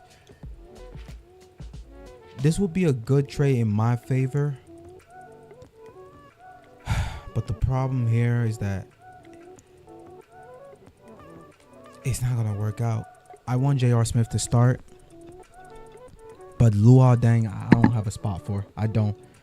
He'll just be great just to have on the team, maybe as a sixth option. But the way they will be playing him, I wouldn't even like it. Okay, you know what? If y'all take this deal, I'll take this deal. Decline. What if we give y'all a second round? I mean, next year. Oh no. Okay, y'all playing hard. We'll give y'all 2 first round picks next year and this year.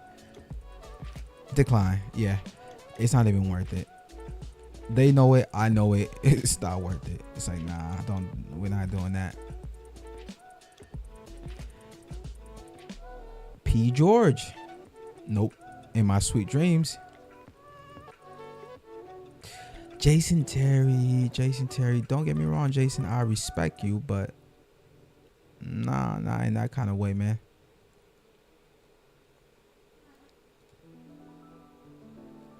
They would never give up Harden. I don't even know what I was thinking there. Okay, you know what? It's cool. We got to stick with what we got and keep it moving.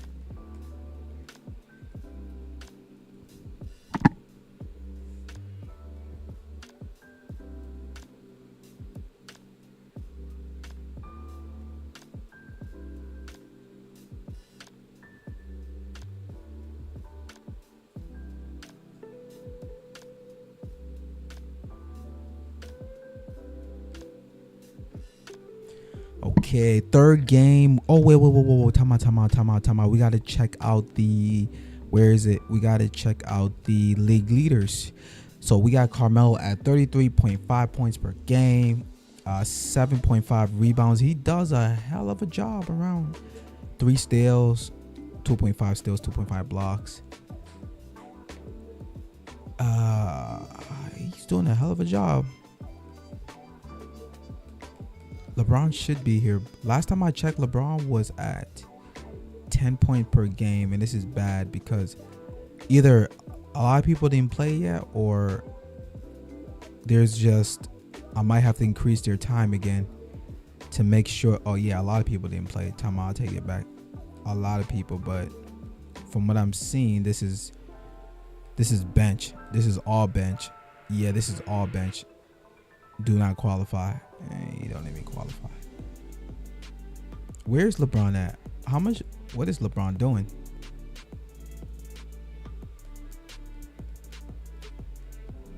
He's on the Celtics. Oh my God, he went down again.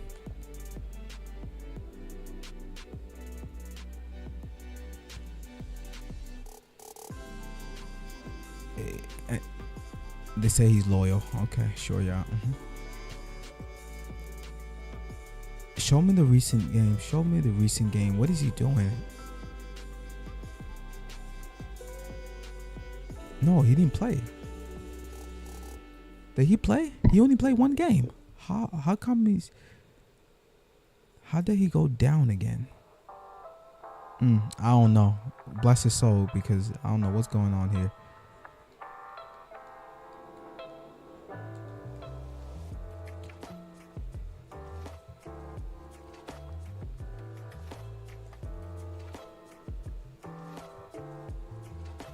Derrick Rose is their all-star.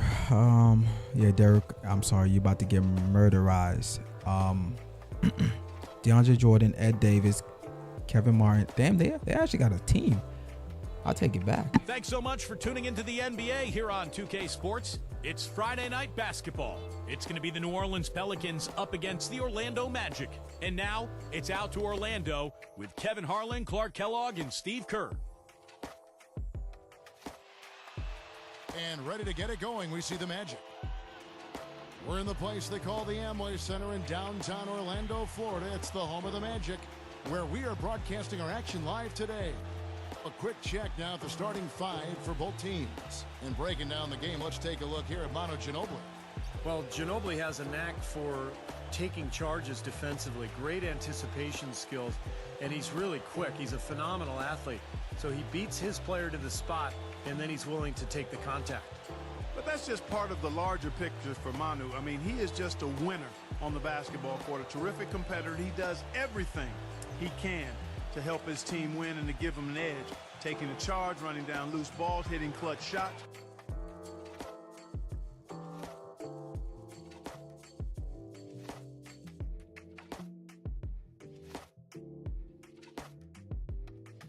Whatever you need, he'll try to give it to you. Look at the last game for the Orlando Magic. It was a win against the Timberwolves in Minnesota. And guys, they could have won that game on the strength of their offense alone. It was that good. And to do it on the road, too. I mean, with the way they just kept coming at him and coming at him, they kept that crowd out of the game the entire time. That's good work. You know, the Pelicans last season, middle of the pack in offensive efficiency, really played a slow-down type of game. Kind of unusual for a young team, but I think that's part of Coach Monty Williams' style. He likes disciplined and deliberate. A good way to get things started here. Steve, always nice to get the first points up on the board. At least I felt that way. Rose kicks to Davis.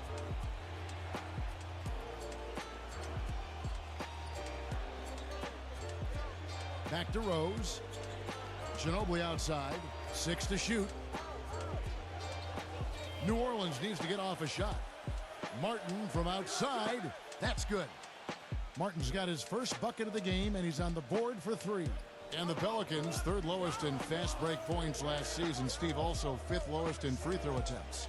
Well, that's a lack of talent, Kevin. I mean, usually when you look at a team's roster, you know, if they don't have talent, it translates into those areas. You don't get to the line. You don't get to the free throw line and get easy baskets unless you have talented players. But that's why the Pelicans went out and made the offseason moves that they did. Here's Davis after Joe Johnson scored. Back to Davis. New Orleans moving it around. Rose against Conley. Rose attacking, and there's the slam dunk to finish it off. Tremendous stuff from a guy, Clark, we think more of for his passing. Yeah, but he's got tremendous leaping ability and a surplus supply, too. Well, that's a great aggressive move, and 2 big points, too. You know, DeAndre Jordan last year led the league in field goal percentage at 64%, but that was a percentage that was better than his free throw percentage. You want to get that flipped, and hopefully Jordan will be able to do that. Outside, Martin. Anthony with the block. And that's out of bounds. New Orleans will retain possession.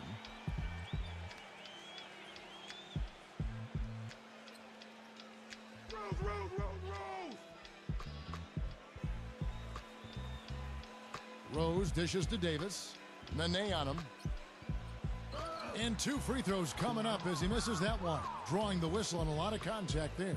It's on Nene. And for DeAndre Jordan, it's strange. His shooting motion at the line looks good, but Steve, last year just 38% from the stripe. Well, it's got to be mental, Kevin, because you watch the way he shoots. You know, it's not a beautiful stroke, but it's not broken by any means. I think it's all about finding a way to be comfortable at the free throw line. Some players never reach that point. Now here's Conley. Working on Rose. Nene, he's covered by Rose. Just 5 on the clock. Here's Anthony. And fouled hard that time. He'll get to the line and shoot 2. You know, playing in London during the 2012 summer seemed to do wonders for Melo. It often does wonders for guys that play with that national team. He came back with all kinds of confidence and seemed to be at another level. And for Carmelo, boy, he really excels in international play, doesn't he? Always has. Yeah, the three-point line is just a bit shorter, which kind of brings it right into his comfort zone. So he can play that zone buster role for Team USA. And tell you what, he can do so many other things, too, because of his size and quickness. And you hear his coaches talk about his defense is better than they expected, too. Ironic, isn't it? Very. Earlier, Doris Burke spoke with head coach Monty Williams. We went over the matchups in tonight's game, and when we came to Nene, he told me, now there's a player. You just don't find big men with that kind of body who's that light on his feet. I don't know if it's his soccer background, but the way he moves, it's awfully tough to stay between him and the iron. Guys, that's the goal, but we'll see if they're able to make it happen. Back to you. Thanks a lot, Doris. A shot by Johnson, no good. The alley-oop is such a fun play to watch, but when it doesn't convert, it's probably the wrong choice. I guess that makes that one a terrible choice. And there's the call on DeAndre Jordan. That'll be his second foul of the game. A platoon swap here for New Orleans. Boy, it was a tough year for the Magic last season. They found no salvation here in Orlando either. They were dreadful at home and had the fewest home court wins of any team in the league. Tough pill for the fans there to swallow. Here's Jack after the made shot from Gobert. Pass to Martin. Rejected by Gobert. And they'll keep possession. He lobs up the alley-oop pass. And the dunk by Barnes. Incredible timing on the alley-oop. He absolutely hammered it down. And that's the play we're going to remember when this game is all said and done. And that home record of the Magic's that you mentioned, Clark, a paltry 12-29. So, Steve, that being said, a big part of why they ended with the fewest wins in the entire league. Why? Well, I mean, if you can't defend your home court, good luck to you. But the big thing is just not enough talent. I mean, it's a team that is in full-blown rebuilding mode. And last year was kind of the initial season in that campaign, and it obviously showed. So here is West after the made shot from Bass. Back to West. It's stolen by Jack. 3-on-3. Here's Bass. Anderson with the block. It's 3-on-3 on the fast break. And here's Young from the arc. Gets it to go. Young's got 5 now.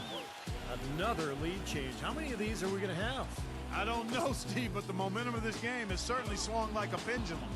And that's out of bounds. New Orleans will retain possession. Harrison Barnes, he's checked in for the Pelicans. James White comes in for Kevin Martin.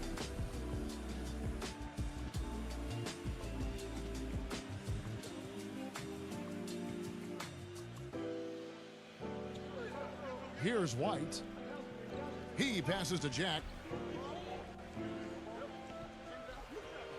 Jack gets a screen from Bass. Back to White. Outside Jefferson. The 3. Gets it to go. Jefferson's got himself going with the triple, his first basket of the game. You might not think of him as a laser three-point shooter, but that shot was there for him, and he had to take it. 3 seconds separate the shot clock and game clock.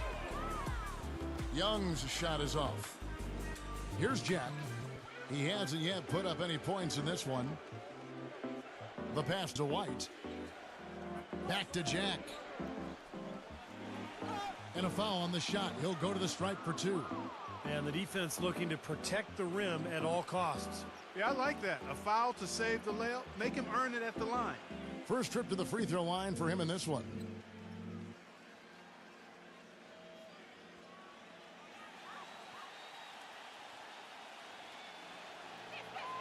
The first one falls, and the Magic making a change here.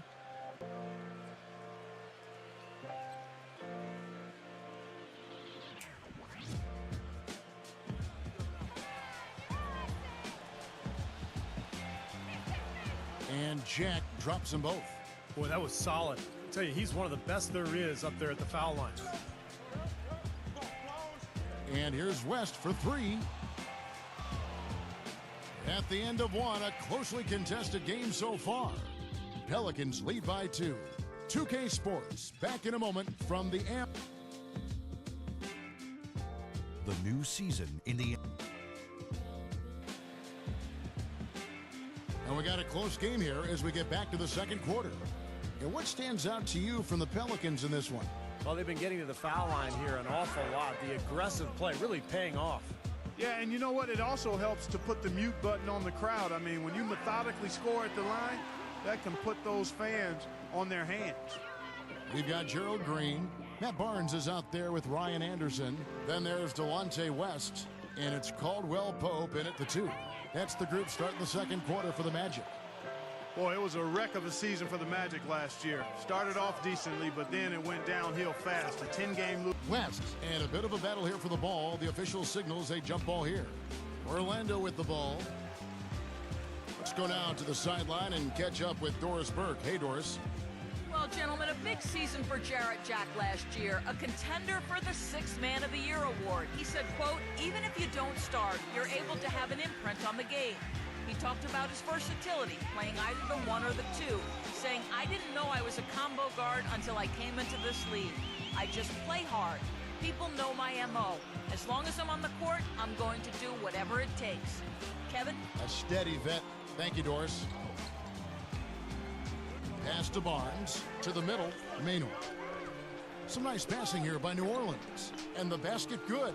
And Clark, as you said, probably the last thing anyone expected last season was for the Magic to do well against the West. But it happened, Steve. Half their wins came out of the conference. Yeah, they actually had a winning record against the Pacific Division, believe it or not. I think some of that is that the Western teams kind of took Orlando for granted, particularly on the road. But look, in the end, it doesn't matter what your record is in conference, against divisions, against the league. What it's about is your total record, and they're looking to get better. The feed now to Bass. All sorts of time. Can't hit. Twice last season, and they split those 2 games in what really wasn't a season to remember for either team. And that one's good. Now it's a 6-point Magic lead. He's a lights-out shooter with deep range and a quick release. This guy can really fill it up from the outside. In the gym range, we call that, Steve. Anywhere in the building, kind of like you in your playing days. He's a decent ball handler, still developing in that area. But he can hit shots off the dribble, too, in a pull-up fashion. You love that. Outstanding athleticism. He's more than just a spot-up shooter. This guy has a lot of game.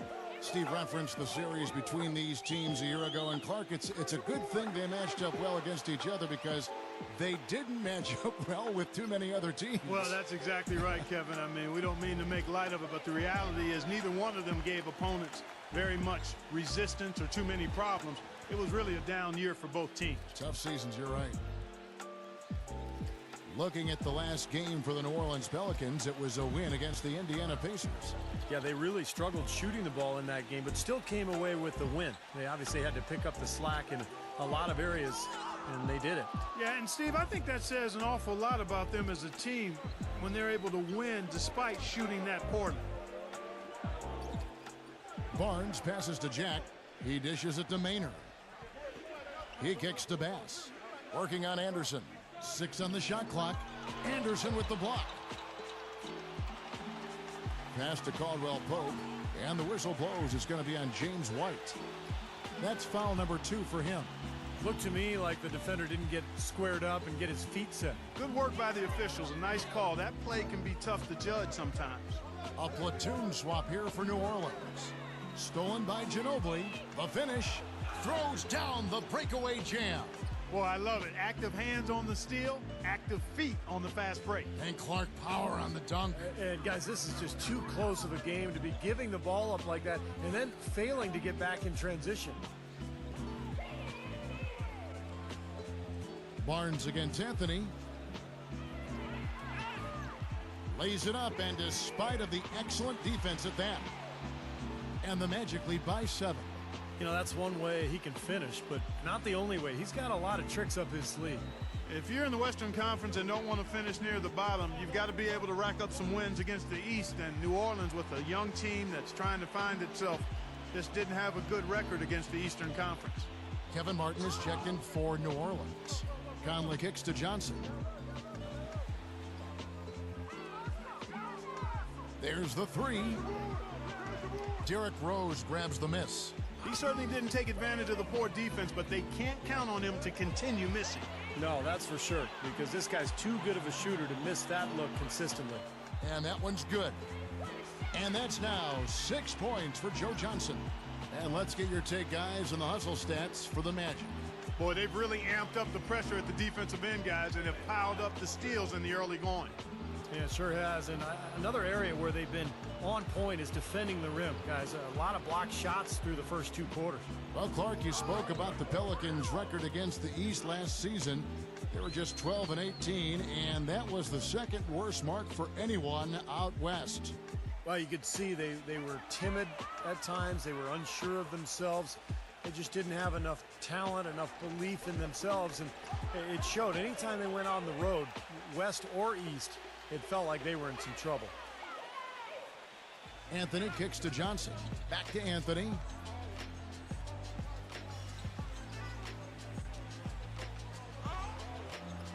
Can't get it to go. Rose with some nice D. Martin with it, and it's Johnson picking him up. Anthony on the double team. Here's the lob to the hoop. Deflects the pass. Outside, Davis. And poor shot selection there. Not a high percentage look for him. Oh, and the jam by Anthony. Yeah, nice fast break from start to finish, guys. Especially on the back end. I mean, he polished it off perfectly. Ginobili dishes to Rose. Kicks it to Davis. Back to Rose. That's in there. Davis with the assist. Rose has got 5. Conley the pass to Sanders. And so we conclude the first half. Magic out in front, up 7. Folks, stay tuned for the halftime show with Damon Bruce for all the highlights from our first half. And now, brought to you by Sprint. This is 2K Sports, and I'm Damon Bruce, coming to you live on a Friday night. The Magic have been rolling along. They've yet to lose so far this season and are looking fantastic in this one, too. A good start for Joe Johnson. He has 6 points, and he's also contributed on the glass. And for the Pelicans, they're still gutting it out. And defensively, they've done a good job grabbing rebounds, limiting second chances. Derrick Rose is making his presence felt early. He's got 5 points and has also grabbed a couple rebounds. Some close games out there. Let's get to them. The Bobcats in a tight one against the Cleveland Cavaliers. A 1-point advantage for them in the third. And another one also in progress. Toronto leading against the Hawks at Phillips Arena. The Sprint Halftime Report, presented by Sprint. Now the second half about to start up and begin any moment. Here's Conley. He's been patient so far, nothing yet on the scoreboard. Our second half of basketball, and presented by Gatorade. Let's see who's all fueled up and on the floor to start the third. Setting the floor now for the Pelicans. DeAndre Jordan is out there with Davis. Then there's Ginobili. Then there's Martin, and it's Rose in at the point guard position. Feeds to Ginobili. They double team Ginobili. Shot clock at 6. It's stolen by Johnson. Oh, and it's going up for the alley-oop here. Anthony. Nice D from Ginobili. Changing sides didn't seem to help them at all, huh, guys? They've missed their first 3 shots in the third quarter. Pelicans trailed by 9. The dish to Rose. Back to Ginobili. New Orleans moving it around. Shot from 6, and the shot is good. Martin's got 5 points so far. He used his strength there to get into the post without much of a fight from the defense. Yeah, I think they've got to muscle up on him a little more. Do a better job next time in there. Here's Rose. Trying to get open is Davis. Good work defensively by Conley. Mike Conley, boy, second in the NBA last season in steals per game. Quick feet and quick hands, and a smart defender as well. Make him a pesky guy to deal with at that end of the floor. And for Conley offensively, he doesn't try, Steve, I think, to do too much. No, in some ways he reminds you of like a possession quarterback. Ah, nice comparison. He's right. going to be steady, do the little things, and let the game come to him, but very capable of making a big play when necessary. Dishes it to Martin. He feeds it to Rose. Covered by Conley. Rose kicks to Ginobili. Clock at 6. Outside for Martin. And the rejection by Sanders. And they turn over the 24-second buzzer, signaling the shot clock violation. Let's take a look at last year's leading shot blockers. You don't want one of these guys in front of you when you're coming down the lane. And you look at Sanders, second in the NBA, a great defender. You know, he was a consistent shot blocker because he got his hands on shots that looked like they were free and clear, and then boom, he'd come out of nowhere and deny it. Here's Johnson, rejected by Ginobili. Three-pointer. That drops, and it comes off an assist from Jordan. Ginobili's got 5 points so far. But you can't leave him alone, especially from long range. And it's Conley penetrating. And here's Anthony for three. That one goes. Count it. 10 points for him. You got to like his shot selection today. He set a good example for the rest of his teammates. The big story in New Orleans, guys, is the change of the name. From the Hornets, a name that came with the team when they relocated from Charlotte, to the brand new Pelicans. Now, Pelicans might not be the most intimidating name around the league, but it does have a nice and special connection to the city and state. You know, the instant that steal was made, they were off and running the other way. Ball pressure, then a run-out seed, that's perfection to me. Great job right there to body him up and affect the trajectory of that shot. Yeah, that was definitely a forced miss, Clark. He couldn't get off the shot he wanted. Well, Clark, and I really didn't know you knew this much about birds, but the brown pelican is indeed the state bird of Louisiana. Their numbers have rebounded dramatically after being hard hit by the Gulf spill. So a representation of the city's triumph, Steve, over great adversity. Well, I'm happy it was something that is connected to the city. I'm talking about the name, the Pelicans, because remember, originally this team was known as the Jazz, and that made sense. Utah Jazz made no sense. New Orleans Hornets made no sense. New Orleans Pelicans make sense, guys. And the Pelicans making a change here. Hayes is checked in. Just under 3.5 minutes played here in the third quarter. No coverage that time. Young's got his third basket of the night. Boy, that was a rugged screen set there, fellas, and the defense didn't even try to go through that one. Martin goes in. The teardrop falls in. How about that cloth soft touch? I mean, just a gentle little teardrop, almost like a falling leaf. A leaf falling down slowly to the ground. Very sweet and colorful, too. Conley kicks to Young. No good on the triple. Pelicans trail by 11. Martin with it, and it's Johnson picking him up. Rose double teamed. Jefferson attacking. Martin dishes to Davis. A baseline J. Another one falls for New Orleans. 1:44 left in the third. Here's Conley. Good. And the Magic lead by 11. You know, size-wise, this is not a great one-on-one matchup for him, but he got that shot to go. But you wouldn't know it by how he finished. That's a nice hoop there. Well, you know, Mike Conley has always been one of the quickest guards in the league, in my opinion, and just a blur in transition. And for his size, a pretty good finisher with both hands inside. DeAndre Jordan's checked in for New Orleans.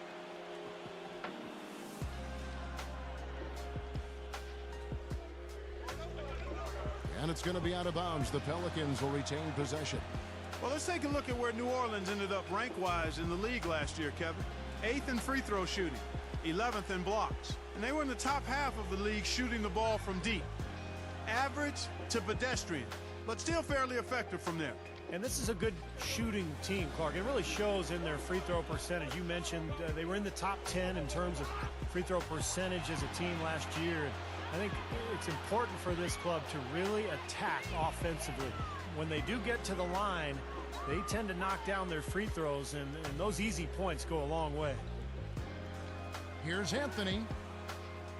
It's rebounded by New Orleans. And Conley has always been quick, Steve, but he's learning how to use, it seems like, different gears to get around defenders. I agree, Kev. The change of pace, he's gotten so good with his right hand, too, not just off the dribble, but he frequently finishes plays with his right hand in the paint, those little runners. So a lot of skill and to go along with that speed. Outside Anthony. There's 39 seconds left to play in the third. Nice D from Chuck Hayes. It's Jefferson with the drive. Good. Jefferson's got 5 points so far.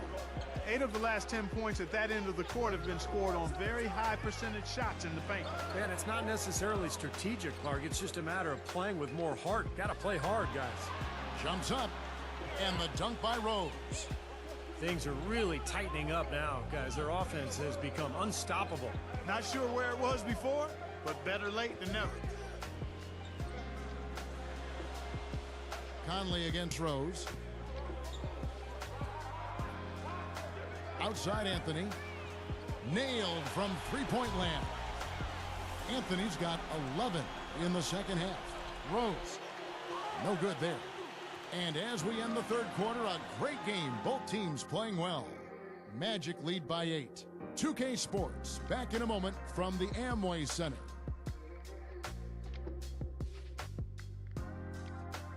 Coming up. Once again, being carried by Carmelo all the way. Dallas Mavericks Boom. go up against the Oklahoma City Thunder. Big time hoops coming your way.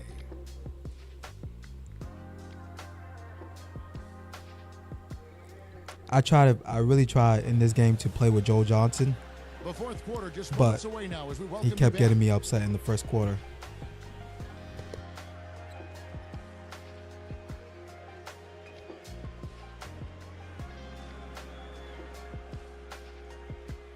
Pelicans trail by 8. Conley out there with Johnson. Then there's Nene. Then it's Sanders. And it's Barnes. And at the small forward position. So that's the lineup on the floor for the Magic. So he gets the whistle. Contact on the way up and 2 shots coming up.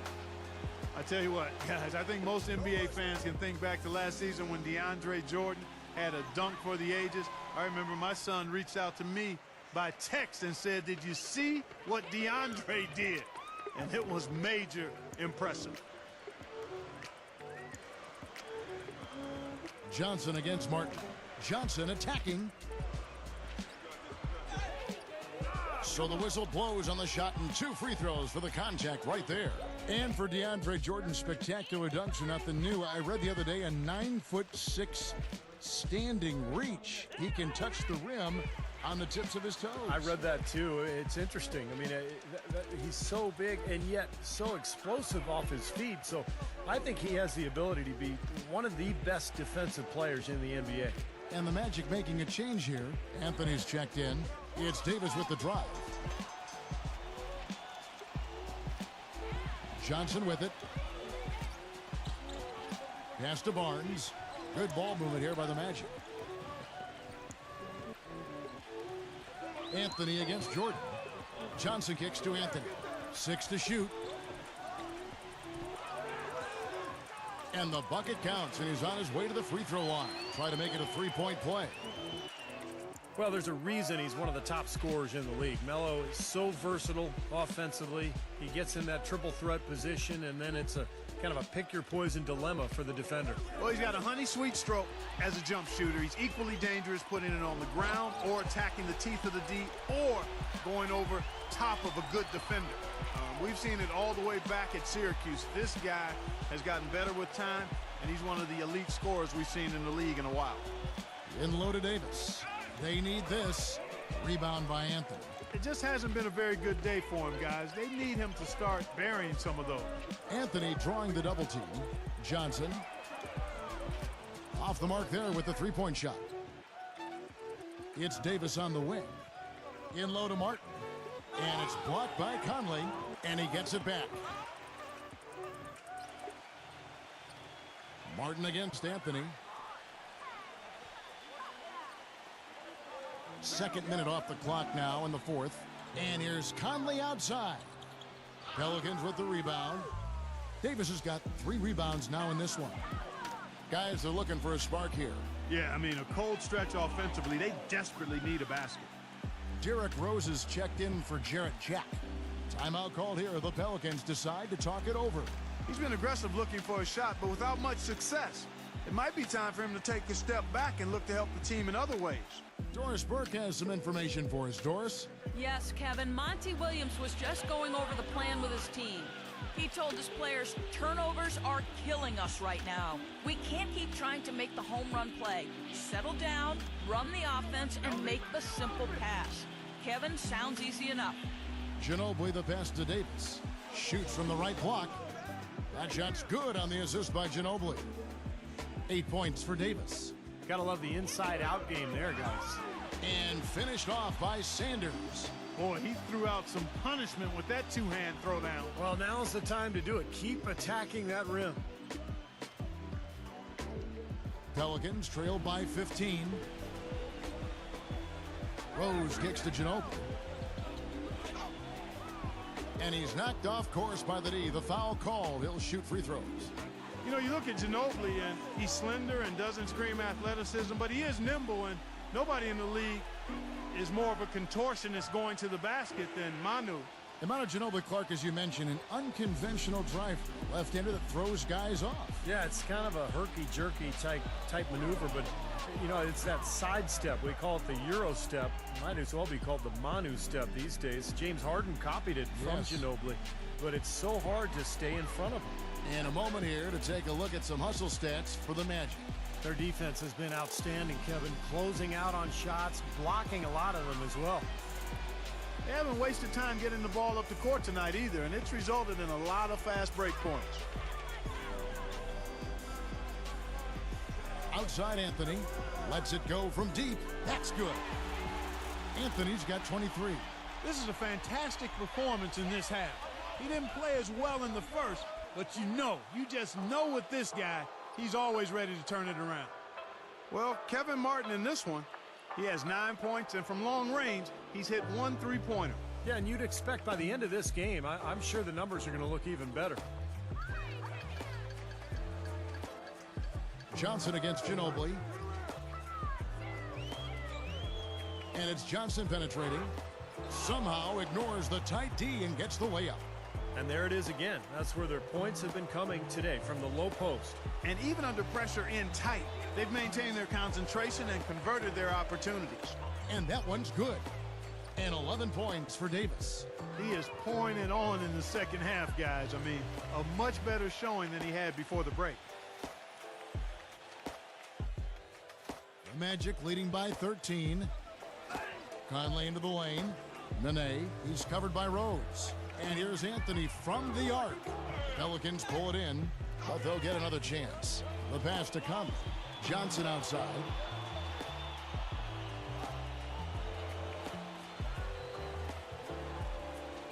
Tries again.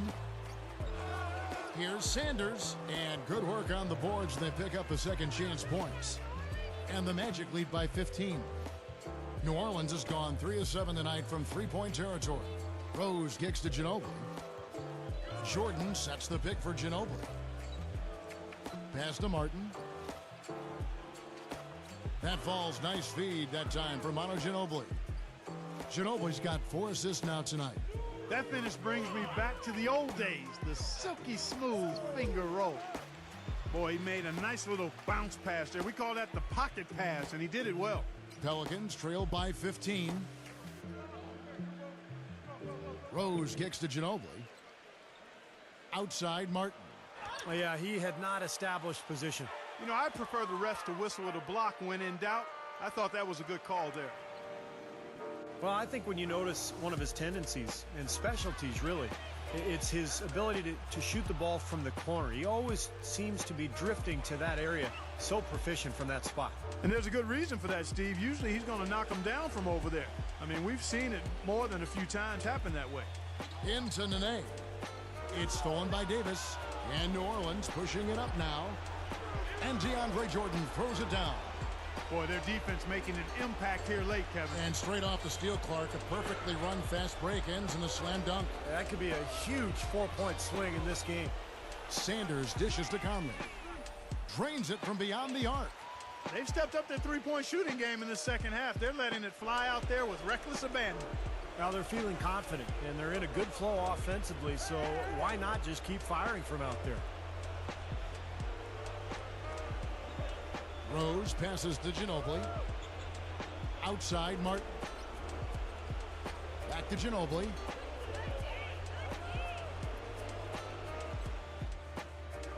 Shot is off, so Orlando will take it the other way.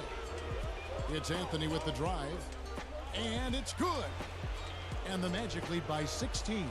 Well, if it wasn't already out of reach, it is now thanks to this spurt. Just keep on firing, man. No reason to slow down now. Left side, Martin. Rose with the ball. Picked up by Nene, and it's Martin missing. When he's wide open like that, he'll rarely miss those. And here's Anthony from the arc. The shot is off. Rose kicks to Davis. It's good. This time the assist from Rose. Good look. He'll make that one most of the time. Into Nene. And the powerful one-handed slam. And the fans loving what's transpired here tonight. A really good victory for these guys. Sure was. I mean, they did just what they needed to do to keep the visitors from getting any momentum going at all. And so it's Orlando taking this one by a big margin. They put on a show tonight, thoroughly controlling each end of the floor. Hey, what more can you ask?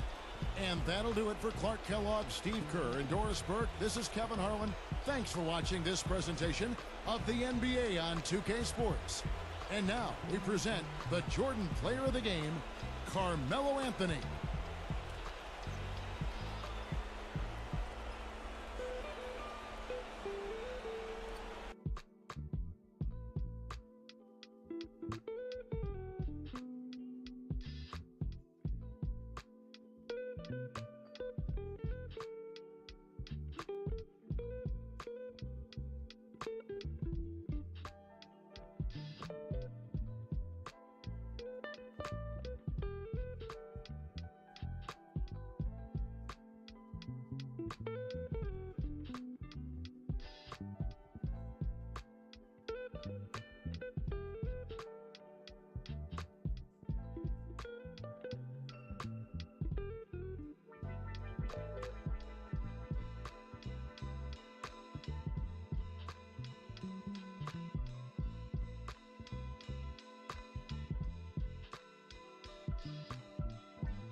I'm sorry. I'm so caught in my own world right now. I don't even know what I'm doing. I think I do.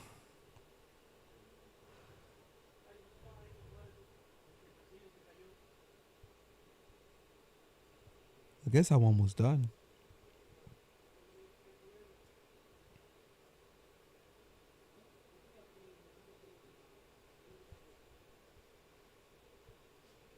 Hmm.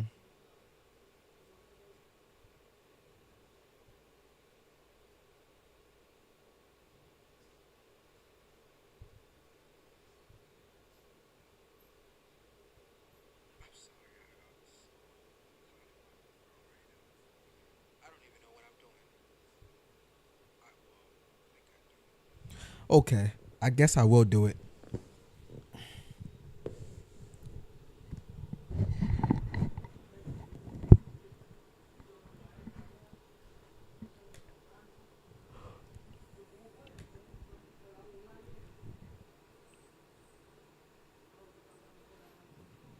Oh, that kind of scared me.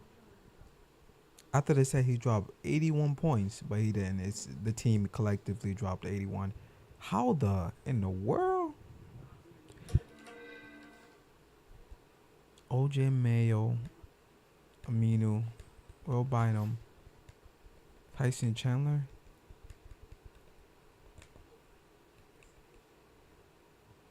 How did y'all lose by like? Y'all got outscored in the first round, in the first quarter, and then outscored again in the second. Third was about even, and fourth was about even. But holy. Well, second quarter wasn't that bad. It was the first quarter that really did y'all in.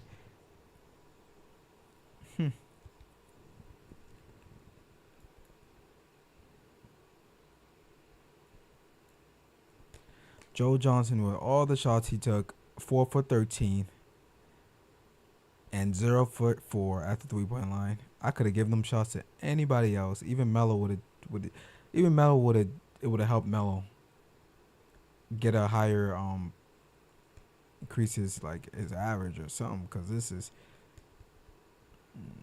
Rudy Gobert, 2 points, 2 rebounds, 1 assist. I don't know. I guess he had a perfect game and 2 blocks. Okay.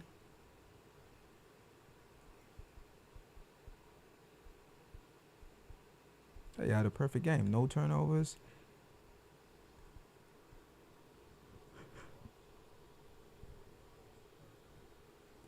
Only in 3 minutes. Got 2 blocks. Hit 1 for 1 for the free throw. Hit 1 shot for the field goal, I should say. And then grabbed 2 rebounds and did 1 assist before he left. That's amazing, man. I'll take that. Gerald Green kind of slacked this game. Matt Burns, I don't really use. Hold on. Where's Mike Conley? 5 points, 2 rebounds, 4 assists, 1 steal, 2 blocks. Okay, I forgive you because you were active. You were highly active. I guess. You know what? If I'm looking at all this, I'll give it to Carmelo, but my second option in this game seemed like it had to be Larry Sanders.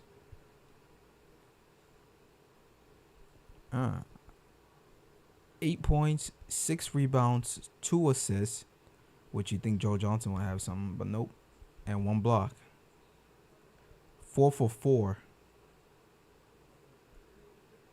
Yeah, I got to go.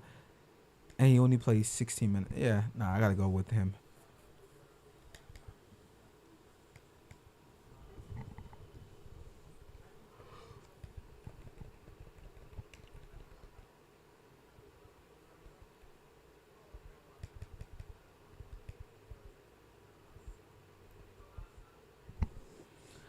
I don't know.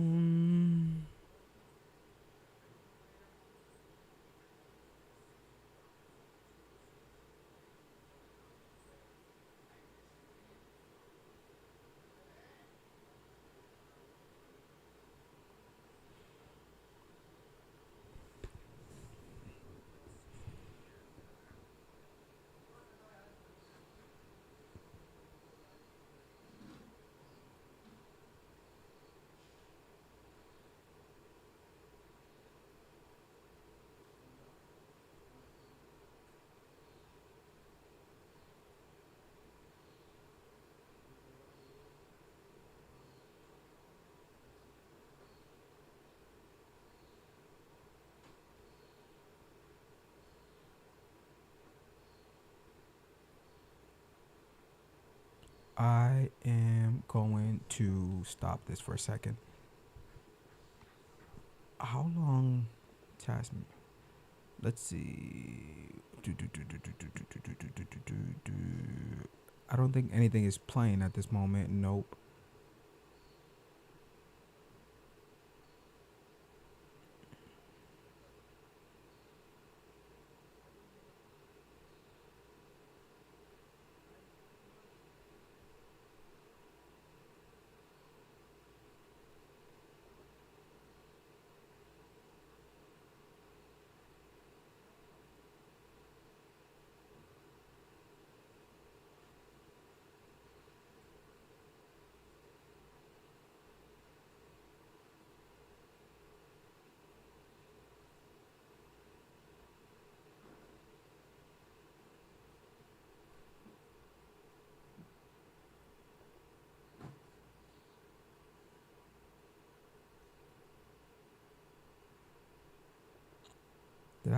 Did I do that?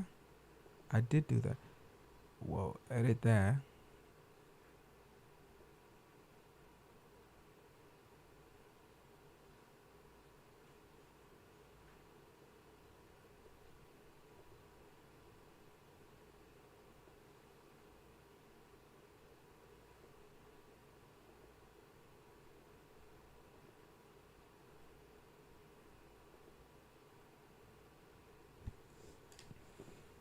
And I feel like do do do do.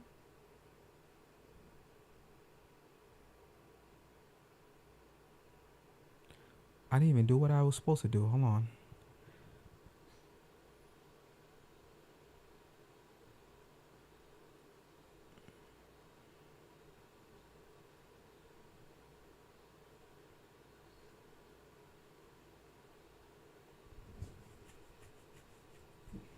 I didn't even do what I was supposed to do.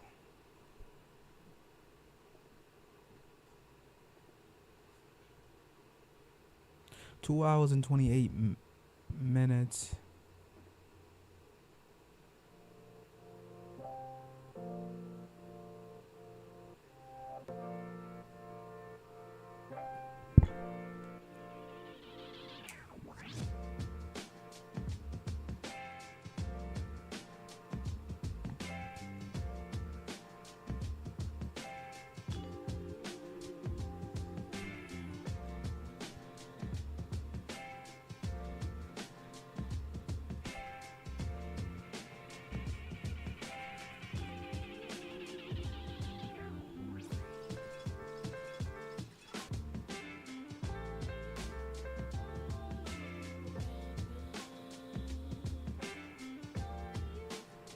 Okay, we've been playing this game for, in total, I think 4 hours.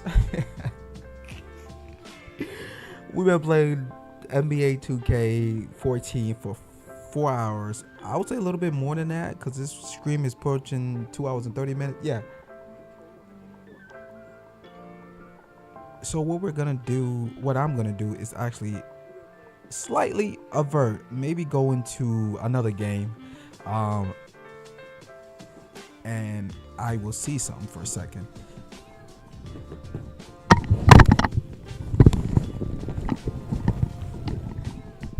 Yeah. I might go into Master Duel here. Or yeah, I might go into Master Duel just to Did I save everything? I did. I saved everything. Or I could just mod this game right now just for the hell of it. But I don't think I want to do that. I think I'll just, for a quick second here.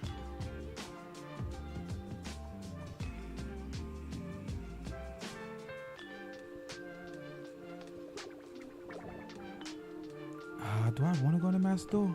I do want to play Dragon's Dogma. A little bit of yeah. No, we're going to Master Duel. There's something I want to do.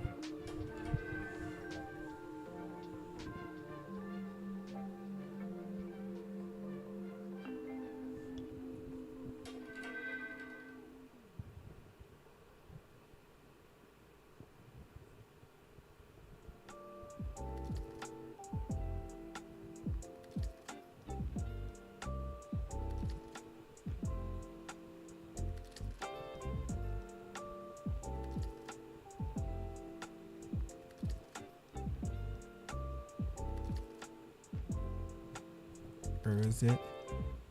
I can't find it. And I know it's right there.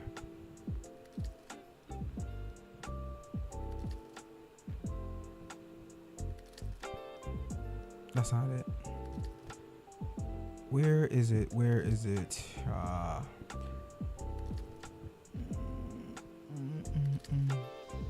Oh, there we go, right here.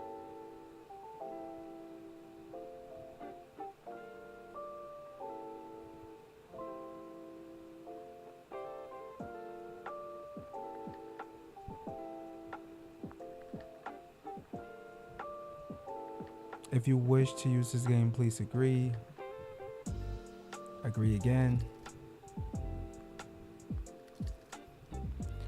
Yeah, we just played NBA 2K for, I want to say near there 5 hours, but I'm going to just call it for what it is, maybe 4 hours.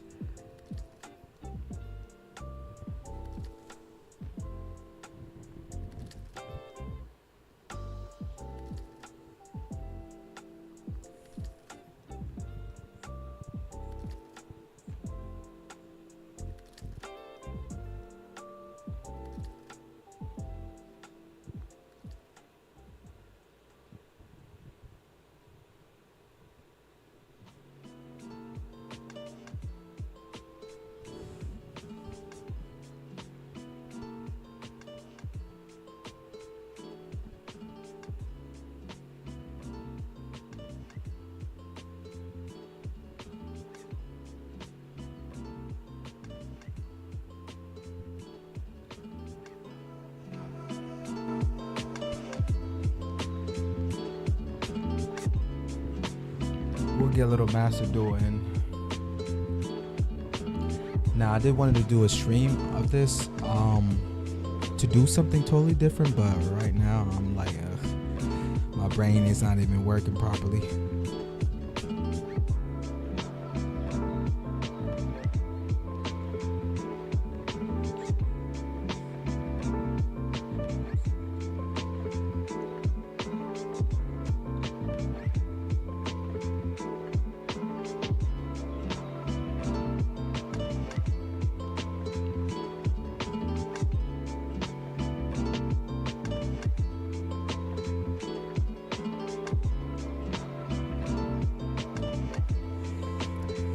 Okay, it's been actually,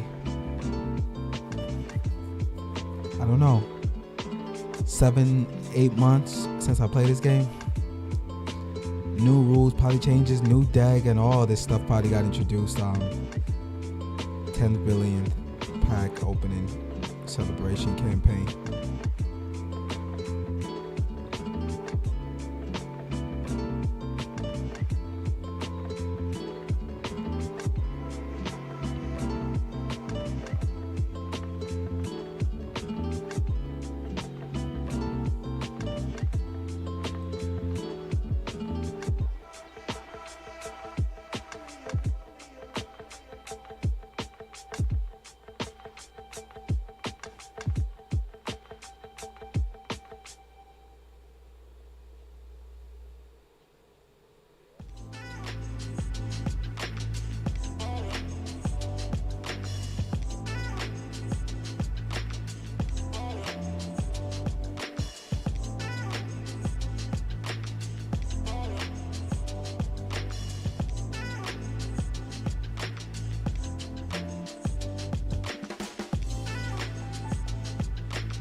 Features.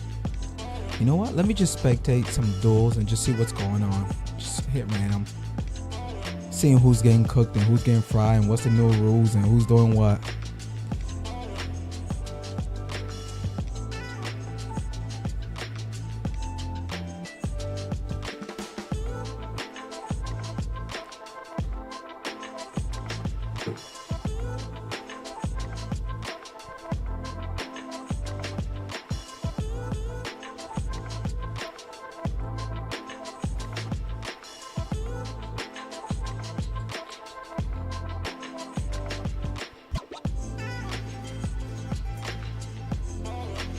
What deck is this?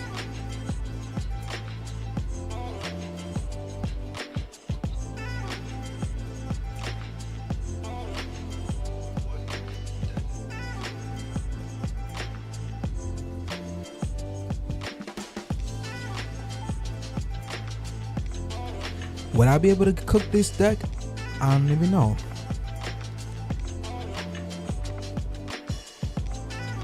I don't even know what I would even ask Blossom. I don't even know what I would do call by the grave. Like, I don't even know anything anymore.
For a moment there, I don't even know what I was watching.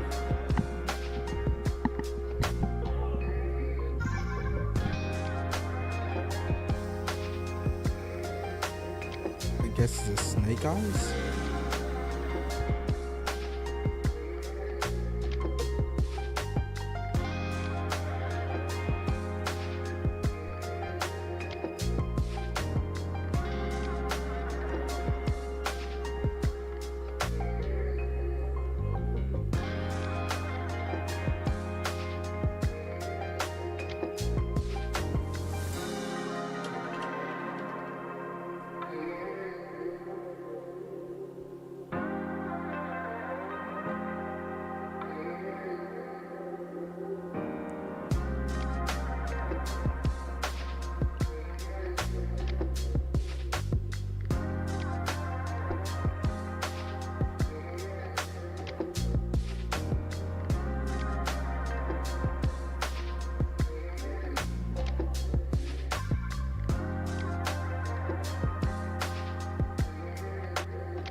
Blue eyes. Wait, what the hell am I watching?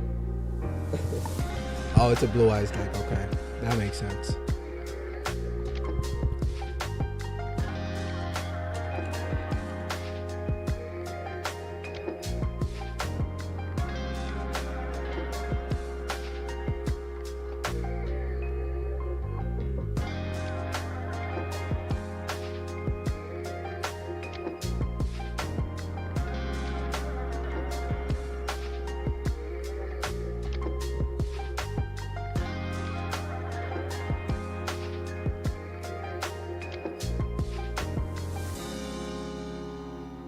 Oh my god, did he just put another blue eyes? Ain't no way. Huh. Yeah, blue eyes is something else now.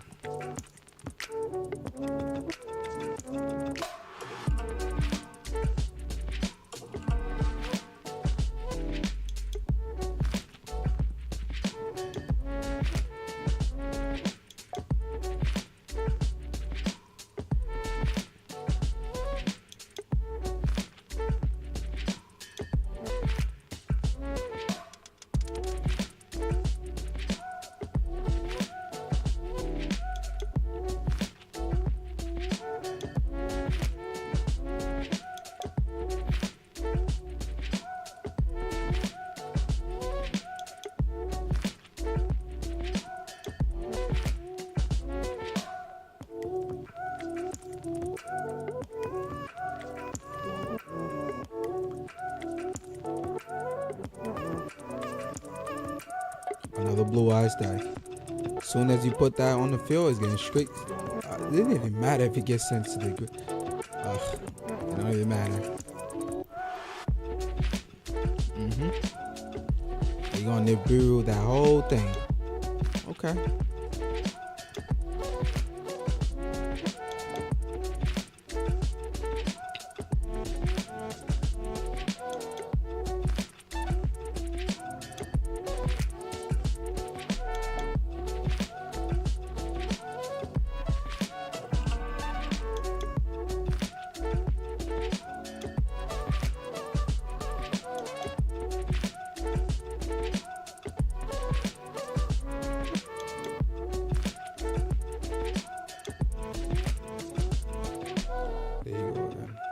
There you go. There you go. Mm.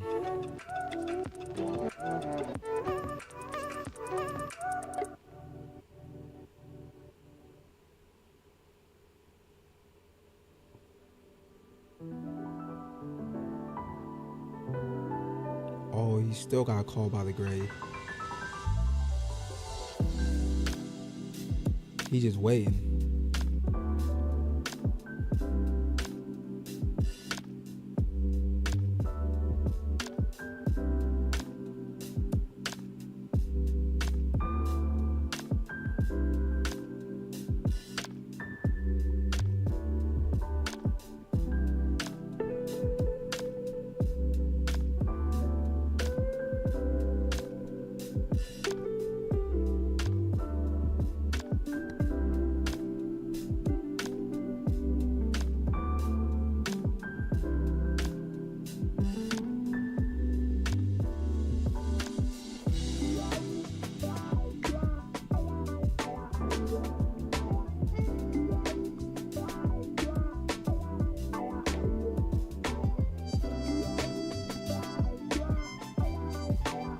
Oop, there we go. Got him.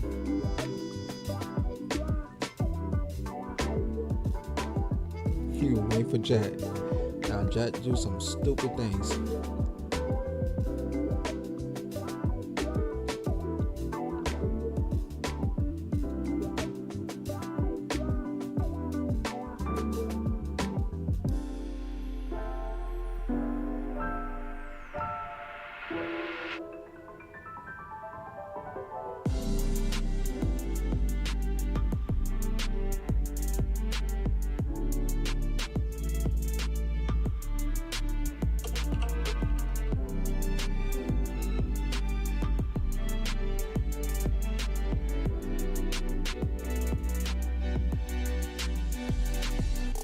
That thing just attacked twice directly and just skipped over the.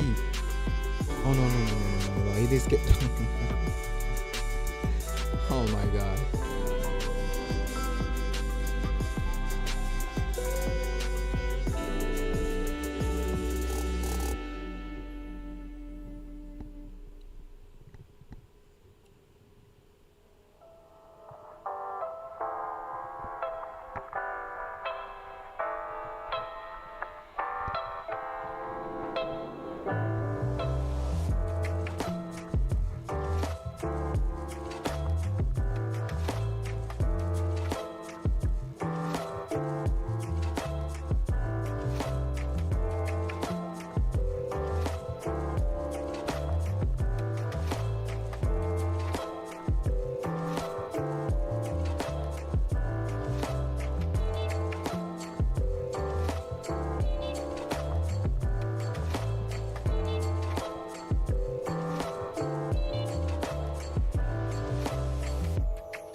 doing earlier. I don't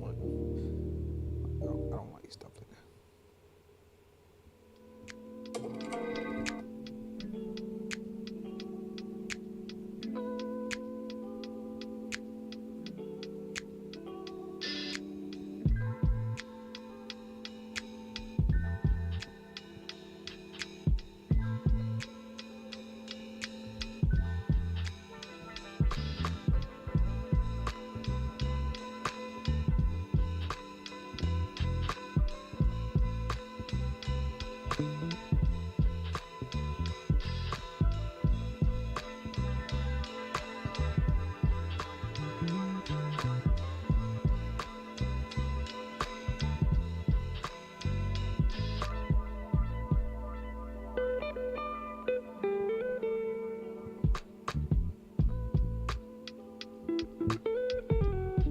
This guy, what is he singing? Yo, what is he?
Yo, my money just getting spent.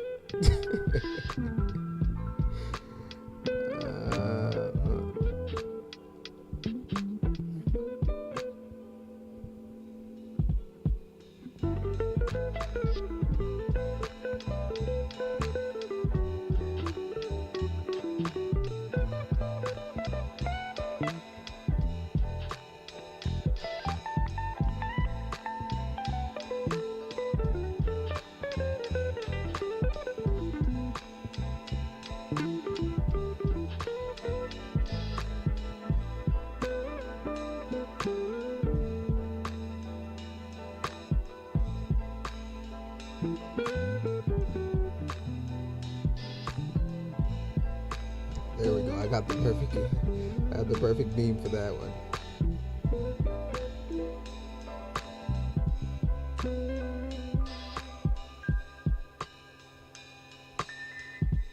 Is that a Exodia? 2,900.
blue eyes? It is a blue eye, but it's a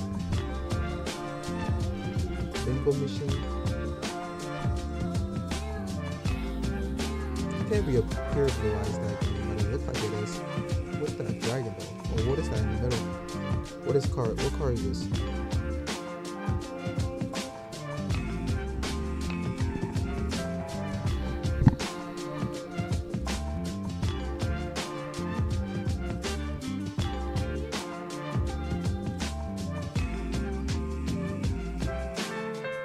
Oh my god. What kind of cheating car is this? And you got Maxi?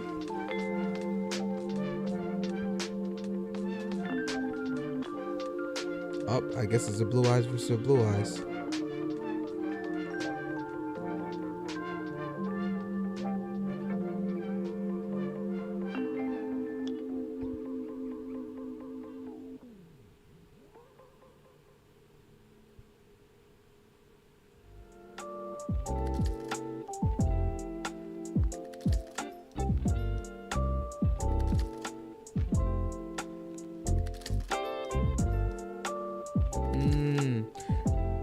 Skill drain. For a second I was wondering, I'm like, what? But he got skill drain on the field.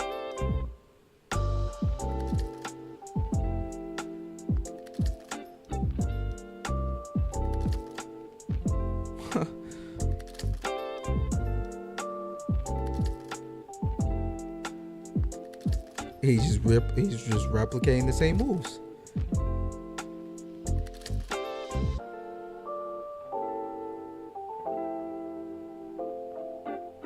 What he's gonna do? Put a bigger, higher attacking monster on the field that can attack once per turn every single card.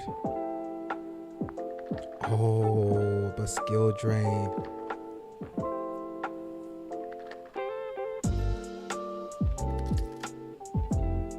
I forgot about that.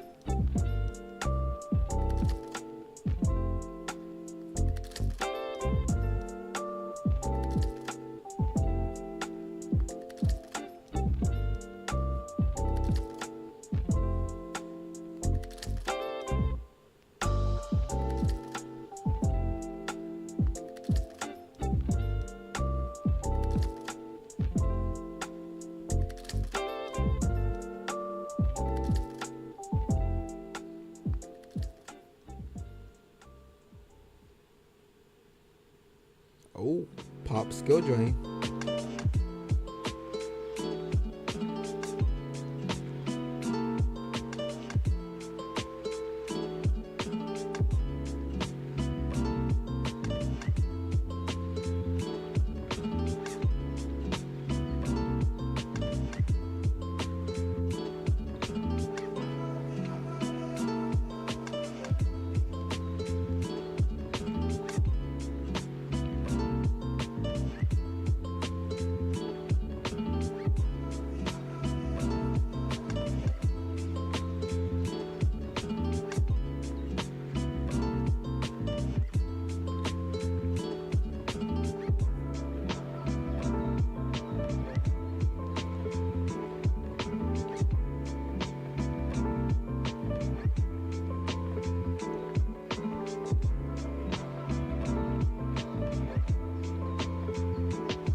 You know what?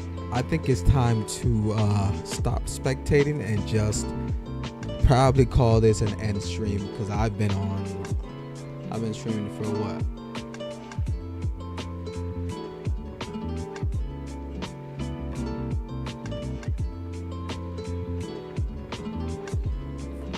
Close to 5 hours. 3 hours on this stream alone, and then 1 point something, 1.5 I think on the other one. Ooh. Yeah, blue eyes is something else. But yep, this is it for the stream, guys. Anyone who did stop by anytime, I do thank you. I haven't been putting up videos as of lately. I have a lot of ideas in the bank and a lot of videos that I have not put out. Life just been lifing, you know, just trying to navigate as everybody else. But hopefully I see you guys tomorrow. If not, see you when I see you.